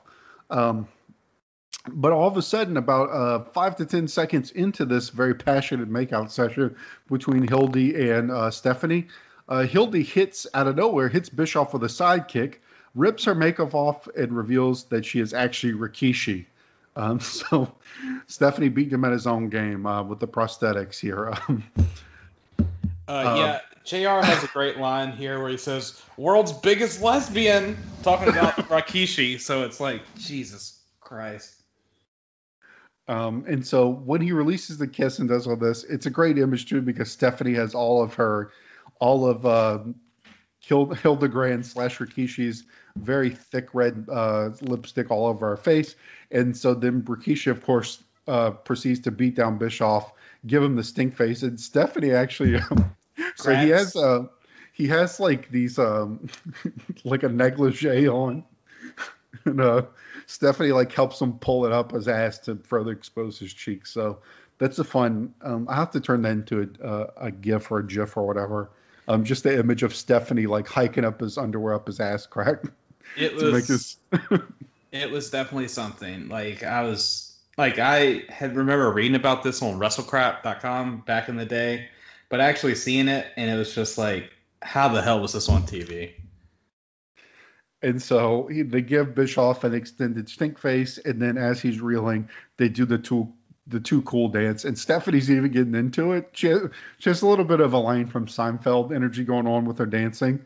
But it was kind of fun to see her acting, kind of being goofy.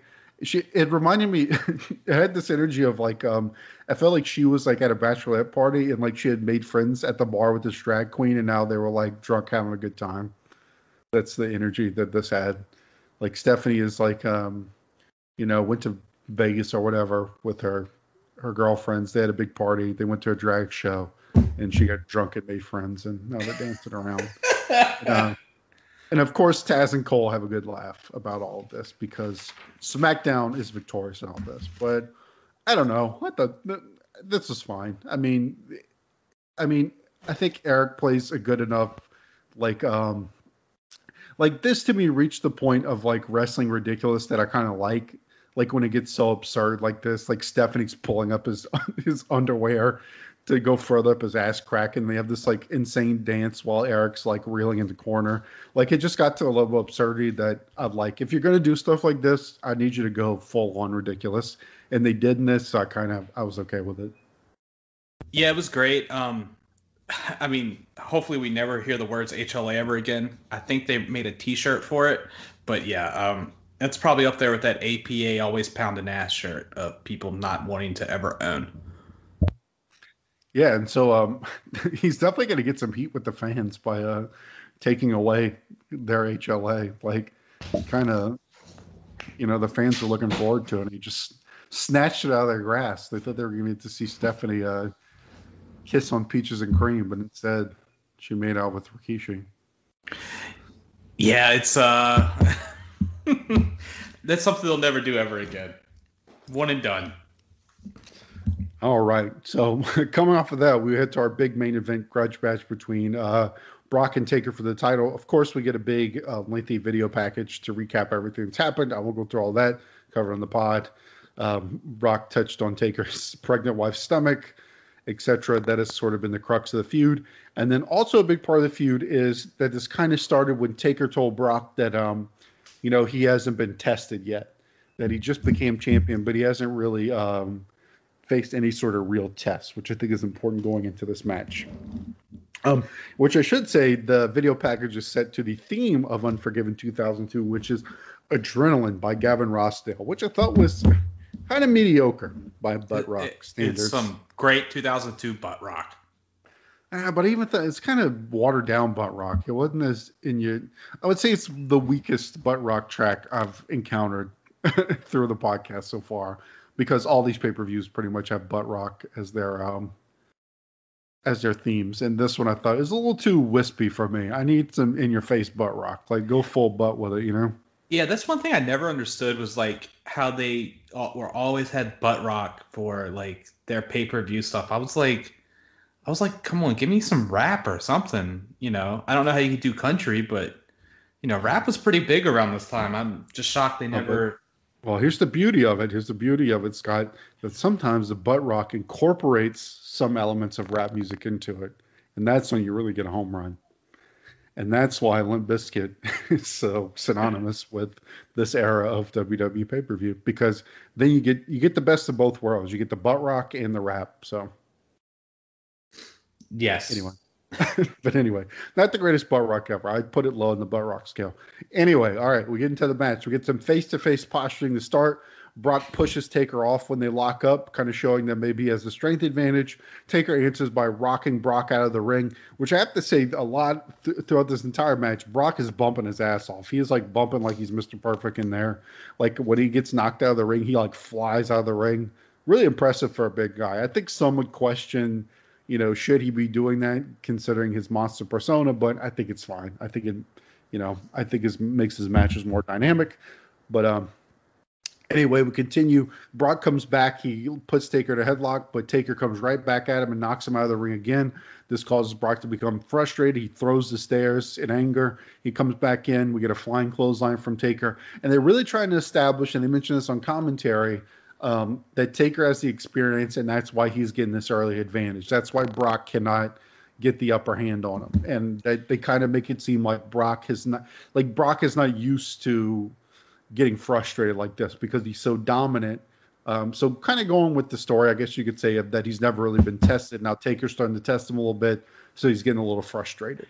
And I will say before you get ahead with the match, when Taker threw Brock out of the ring the first time, I've never seen someone go out of the ring with so much grace. Like no bullshit. Like it was so smooth. Like he went through the middle rope and landed on his feet. I was like, Jesus, like that. It was just absurd. Like young Brock was just amazing.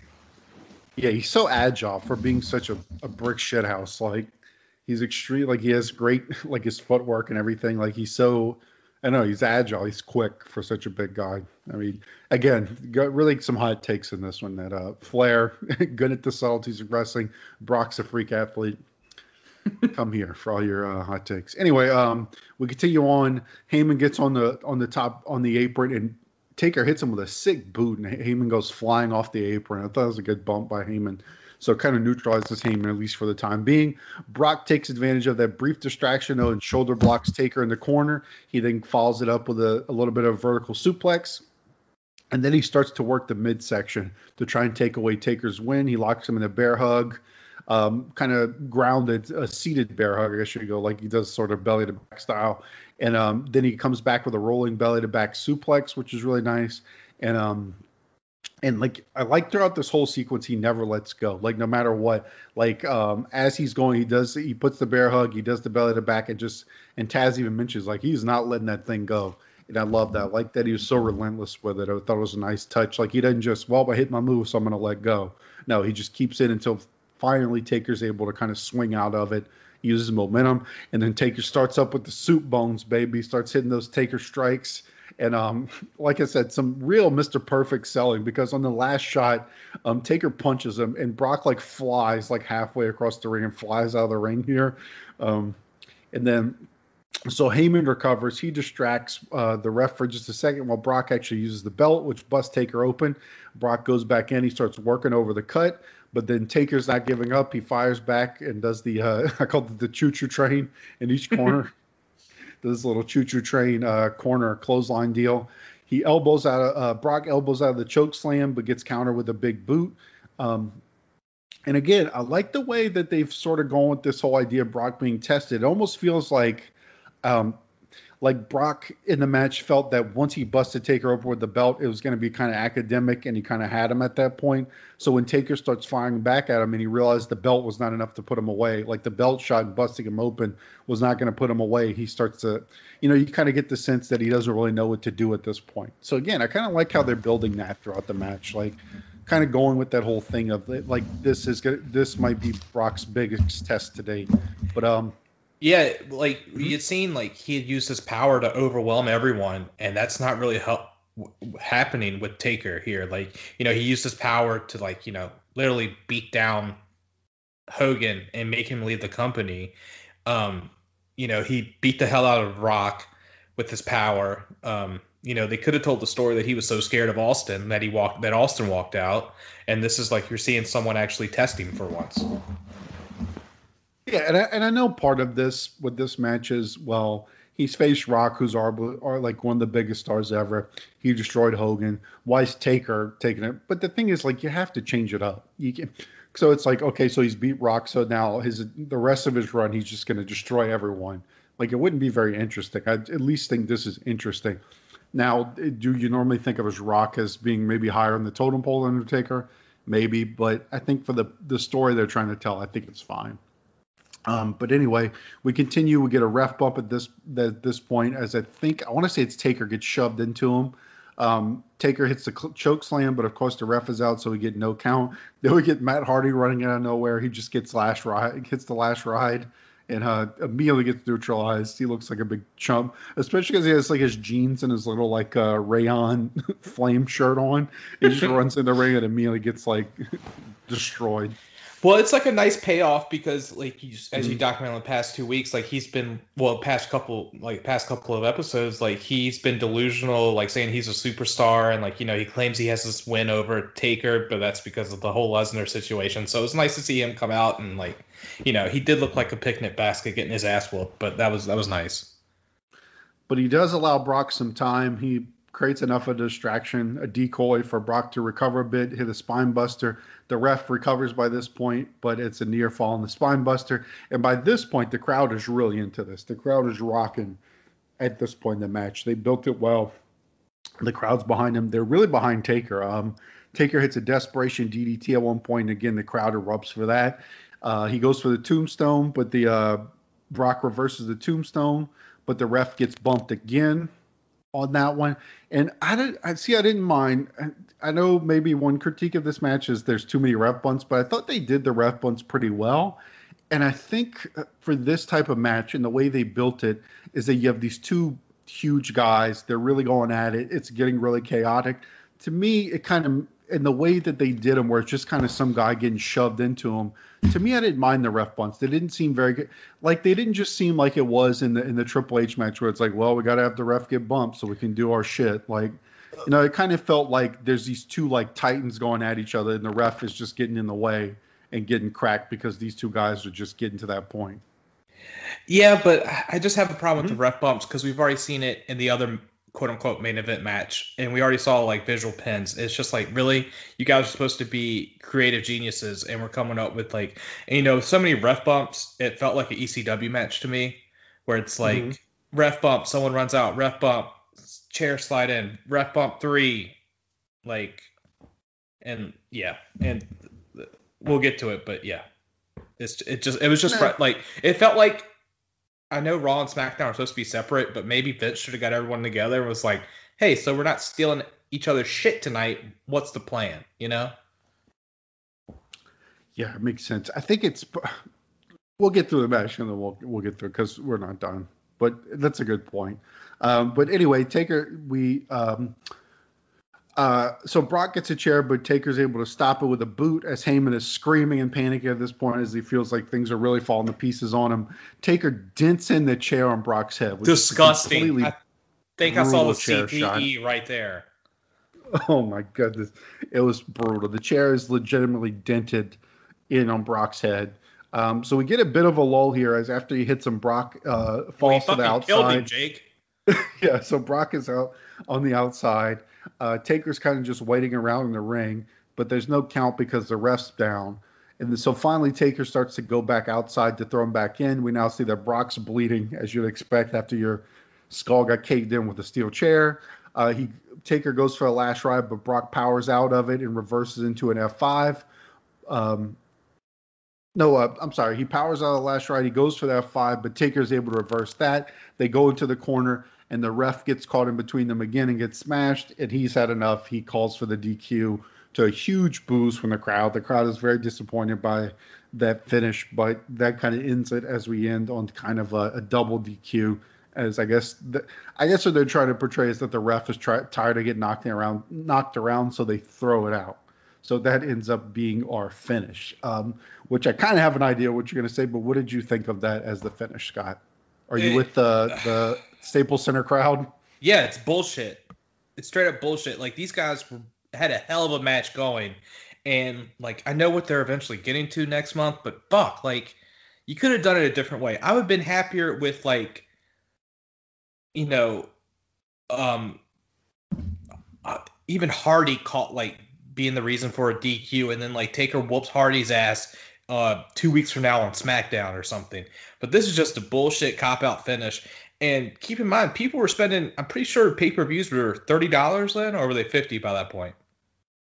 I want to say we're still $30. Either or, I would have been pissed. You spend $30 and like you get the bullshit ending with like not only the Y2J match, with the Flair match, with the Flair running in with the Triple H match, and then you get this. And the only match that delivered was, and quote unquote, if you're buying for the HLA, that didn't deliver either. So you got blue balled on that one. Yeah. So, and the only match that delivered was Benoit and Angle. So I would have been pissed. But like, I'm watching it on the cock for $10 a month because I can't do ads. So. Yeah, and I think so we end on that. So I'll talk about the post match, and then we can kind of wrap it all up and get our final thoughts. So they continue to fight as the refs try and pull them apart after the DQ. Heyman finally gets in there and reasons with Brock to get out of there before things get worse. So they head up the ramp. Taker goes after him on the ramp and ends up throwing him through the glass in the entranceway in the Unforgiven kind of. In the set, they have like a big glass thing that says Unforgiven on it. He throws Brock through that, and we kind of go off the air with that, with Taker kind of standing bloody after he throws Brock through the glass, and that's kind of how we go off the air. Now, I'm with you in that this is another one I was talking about earlier where I feel like I thought they did a very good match throughout this, but I'm with you in that I don't mind the non-finish. I'm fine with Brock not winning, which I feel like is a big criticism of this, because the big story behind this is Taker didn't want to put him over, yada yada yada, whatever. Which I think with hindsight, I don't pay much mind to it, because I think if you're going for a multi-match feud, which they are, and we already know where it's going, so it's hard to really judge them on that, knowing that if the plan was to do what they do next month, then that's fine. I'm okay with him not winning, because if he just beats Undertaker here, it would kind of not. What would be the reason for the Hell in the Cell? Like, it wouldn't make a whole lot of sense. So I'm fine with that. That said, I'm with you on the way the DQ was executed. Like, it came off as very weak. This guy, like, Brian Hebner's been getting his ass, handed to him the whole thing. And then it's too sudden. Like, you can't do it like that because you're just cutting the crowd off when you've worked them into a frenzy. I feel like they would have been better off, because I don't know if the Matt Hardy stuff, I think that was kind of their original plan. And I don't know if that really works either, because I feel like that kind of, if just like Goober Matt Hardy runs in and like ends the match, I think the crowd gets pretty annoyed at that too. I don't know why you don't just do the whole post-match thing, but it's like, because you kind of built through the whole match, like they just keep getting more and more intense and both guys are bloody. Just have them kind of battle out on the ramp. They both get counted out. Taker throws them through the glass. At least you have that cool spot to finish it, and you just feel like these two guys just are beating the hell out of each other, and they almost forgot what they were even doing because they got so caught up in beating the piss out of each other, Yeah, I agree 1,000%, Jake, because then you could say, well, this ring and the ref couldn't hold him, but the cell's going to keep him in there, and just have that, be the reason for the match, instead of the ref, Hebner with his slick down 2002 hair want to get the fuck out the way. So bangs. Yeah. It's like he definitely was dyeing his hair with with whatever, spraying that shit in his hair to make him look like Slim Shady. So yeah, so I think if you do something more like that, I don't think the crowd gets so disappointed, because I think what killed the crowd is you're still in what feels like you're in the throes of the finish to this match, and the bell just comes out of nowhere. And I think with that, it just kind of completely cuts the crowd off, and that's what pissed them off so much. I don't even think the crowd gets that pissed off with a non-finish, if you don't have a winner, which, I think as long as I just think it's the way they did it. Like I said earlier with the, I forget which match we're talking with the Triple H match, or the Flair one too. It's a good idea in essence. It's just they execute it in a really weird way that's going to piss off the crowd and be kind of deflating, and so it kind of hurts the match. But overall, I thought it was a really awesome slugfest, like a big man battle. I think it gets a little bit forgotten. I think because of the finish and all the stuff about, because I think this is heavily. The big story with the match is Taker wouldn't put him over and all that. I think because of all those factors, I think this one gets overlooked, and the match that they have next month, it's kind of so well regarded that this one gets buried a bit. But I thought this one was still pretty good. It's a good big man battle. I thought it fit the story, especially if this is going to be like your chapter 1 or part 1 of Brock being tested and kind of not really being in a match of this kind of intensity and violence before, and not really knowing how to do it. So he really couldn't pull it out. I thought the crowd was really with them throughout the whole thing. Oh, crowd was super hot. Yeah, so I did dock it for the finish, but I went 3.25 on it, which I think is higher than most of what I've seen from this match. But I don't dock it of Brock not going over because you're telling a multi-match kind of story to it. I thought it fit sort of what they were going in with Brock never being tested. I think without that crappy finish, I think it elevates to something more like into the very good to great range. Like I think if you just have them beating the shit out of each other on the ramp and it just ends with Brock going through the glass, so they have to throw the match out. And like you said, it would justify the sell. I think it would just work out much better than the ref just deciding like, well, I've had enough of this shit, and then he just rings the bell. It's kind of a shitty finish, but yeah, it really is. I went 3 1/4 as well. I'm shocked that people went lower on this match because it's just another like I know they have matches in the 2000s. I mean the WrestleMania 30 match wasn't that great, but that's because Lesnar almost killed him like 5 minutes into the match. But I enjoyed their other matches that they had. They've always had like another one that I thought really had really good chemistry. Yeah, I mean, I've seen this match. It could have just been when people were watching it because I think it's a different experience watching them. How I'm doing for this pod, like 20 years later, it's a whole different. Like you just have different eyes when you watch this stuff. But I just think a lot of people were so involved with, the backstage stuff. And I think it kind of paints people's view of the match maybe. But, yeah, I think it's underrated. I've seen people go, like, under 2 on this match, which I thought that kind of shocked me. I mean, I guess if you really want to, like, crap on it because of the finish. But I think even with the finish, I think the finish just holds it back from being great. But I still think it's pretty good. It's awesome kind of violent war, but anyway, so we're kind of locked in on that one too. So but that's how we end the show.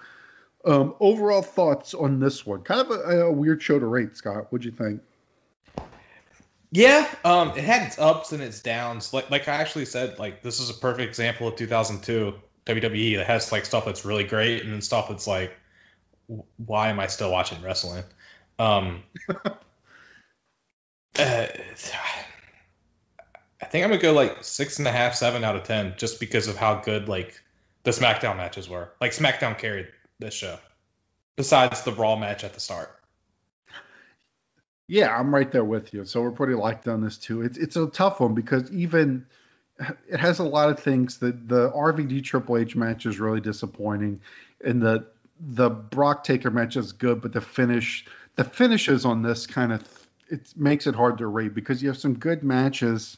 Like even Flair Jericho, I thought was a pretty good match, but then it gets weird with the finish. So it's hard to rate. So I went 6.5 because I just felt it should be under the. I feel like 7 is where I start getting into your like very good shows, into great shows, and I feel like it's just a touch under that. But I still think it was a pretty fun show. You have some good matches. You have the Benoit Angle match and the Edge Eddie match that are both really good.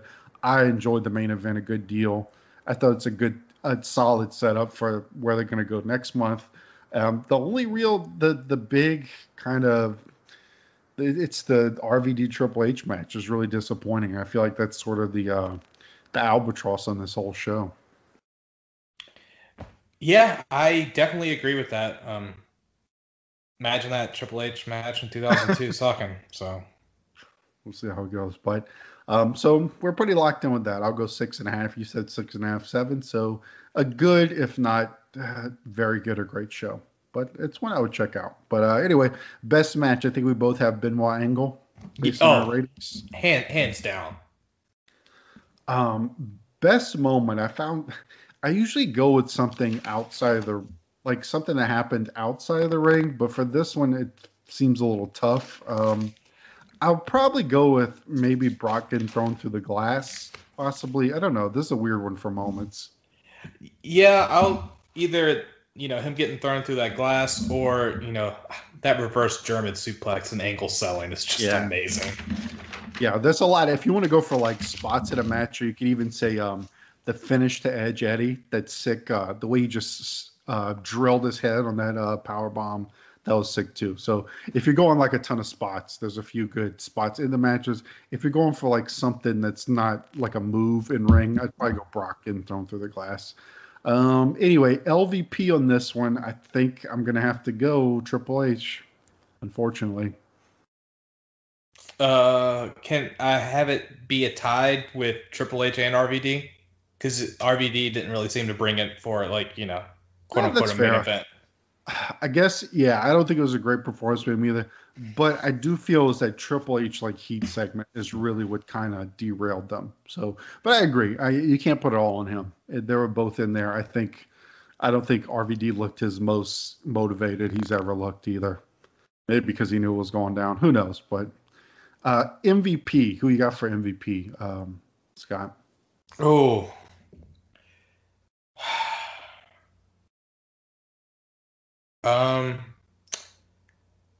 I'm gonna go with Taker, surprisingly. Yeah, that last match, he looked like a monster, and he made Brock look like a monster as well. And him trying to, kill Lesnar with those chair shots. Yeah, I think I'm gonna go with Kurt. He was in the best match. He was probably my favorite part of that match. I don't know. It's like when I don't have anybody else who really stands out to me, and he's in the best match on the show, I'm probably gonna go Kurt because I just love everything he does. Oh, he's amazing. Like I can't gush about him enough. Yeah. Yeah, he's been on such a run. But I'd probably give an honorable mention to Eddie because all his stuff. I felt like he really carried the story of his match, and he was excellent in that too, and how deliberate and awesome he was in there. But yeah, a lot of good matches on this show. Just some just from one side. Yes, yeah, definitely the SmackDown. So we normally I don't do this on pay-per-views, but if we were to say the better showing of the two brands, I think we're going SmackDown as far as showings on the pay-per-view. Yes. All right, so that kind of wraps us up. We'll skip the top 5 since the pay-per-view. We didn't get that many people on the show. All right, so that was a lot of fun, Scott. Do you have anything that you would like to plug before we get out of here? Yeah, you mentioned at the top Blockbuster Rewind. I do that monthly with Eric Eels and Andy Atherton. The one for this month is the Pirates of the Caribbean franchise. That's on the PTB and Pop Experience. Also on PTB and Pop Experience, I'm with Pop Goes to the Couch with Tim Capel, Sean Kidd, and Andy Atherton. We're hitting the Loki series that's currently airing right now. I've enjoyed those episodes. Those episodes have been a lot of fun. I'm also on the Pop Experience Battlestar in the 25th Century with Sean Kidd. We're going through and watching the original Battlestar Galactica and Buck Rogers. Sean has seen them multiple times. I'm seeing them for fresh eyes. They're not as bad as you would think, Jake. So with that, and I'm actually started a wrestling podcast with yours truly, Logan Crossland and Sean Kidd, PTBN YouTube Roulette, where every month one of us takes over and picks 4 random matches, and we've already done 2 episodes of that, and we've hit the most random matches I think we've ever seen. On the last episode I hosted, and we saw a Steiner's Brothers versus Dudley, who looks like a Cactus Jack reject, and Vampire Warrior from ECW. It's tons of fun, and I can be found on Twitter at Scott_Shifflet. Perfect. Yeah, that's a great pod. Definitely check it out. I feel like we're making a conscious effort to find matches to watch that are kind of out, maybe even out of our own wheelhouse, stuff that we've never seen to make sure it's fresh stuff we're watching, and that we're kind of talking about stuff that people maybe haven't seen. But it's a lot of fun. It's entertaining to do the live watch format. It's very informal. We just kind of screw around for 4 matches. It's a lot of fun. But thanks for coming on, Scott. As always, you're one of my most frequent guests and one of my favorite guests. I always talk about. I had a lot of fun discussing the show with you. As always, check out everything we have here on the North-South Connection feed. We have tons of shows dropping every day on various eras of wrestling. We have reactions to like live wrestling events, like present-day wrestling events as they happen. Reaction shows that go up within the same night. They'll be up the morning after the show, so you can check that out. If there's anybody, like I said, SmackDown is finally seems to be funnily into Peacock. So if you that was maybe a reason why you were not following the pod as much anymore, it's coming back up. So stick with me because we have a lot of cool stuff coming up, a lot of interesting stuff in this fall of 2002 run. And I also want to say if there's anybody who listens and you want to come on and do and guest on an episode, just hit me up, Jambalaya_Jake, DM me. And we'll work it out. You can come on the show and talk a week of TV with me if you want. But other than that, I'm Jambalaya Jake. I'll see you in 2 weeks where we will head to the Fallout and start the build towards No Mercy 2002. So for myself and Scott, that's it. We're out. Keeps me in the game.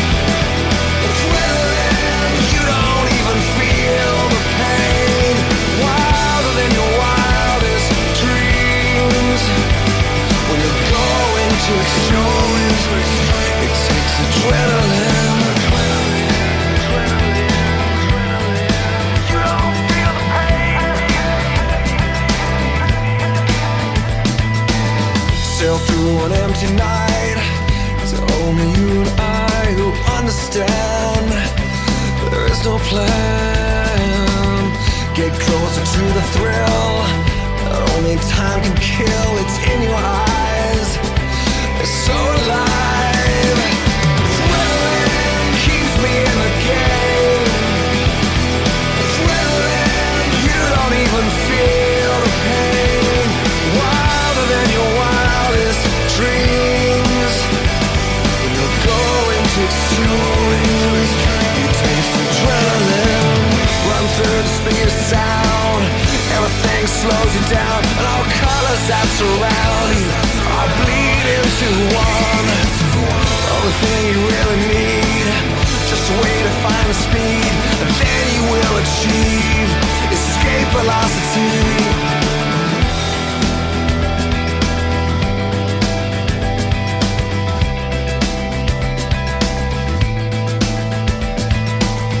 Too much is not enough.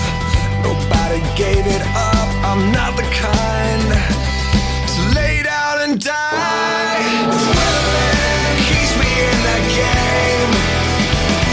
Adrenaline, you don't even feel the pain. Wilder than your wildest dreams. When you're going to extremes, you taste adrenaline. Screaming out your name. Adrenaline, you don't even feel the pain. Wilder than your wildest dreams. When you're going to extremes, you taste adrenaline.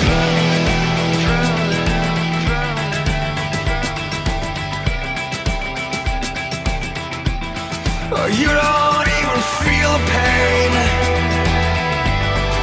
You don't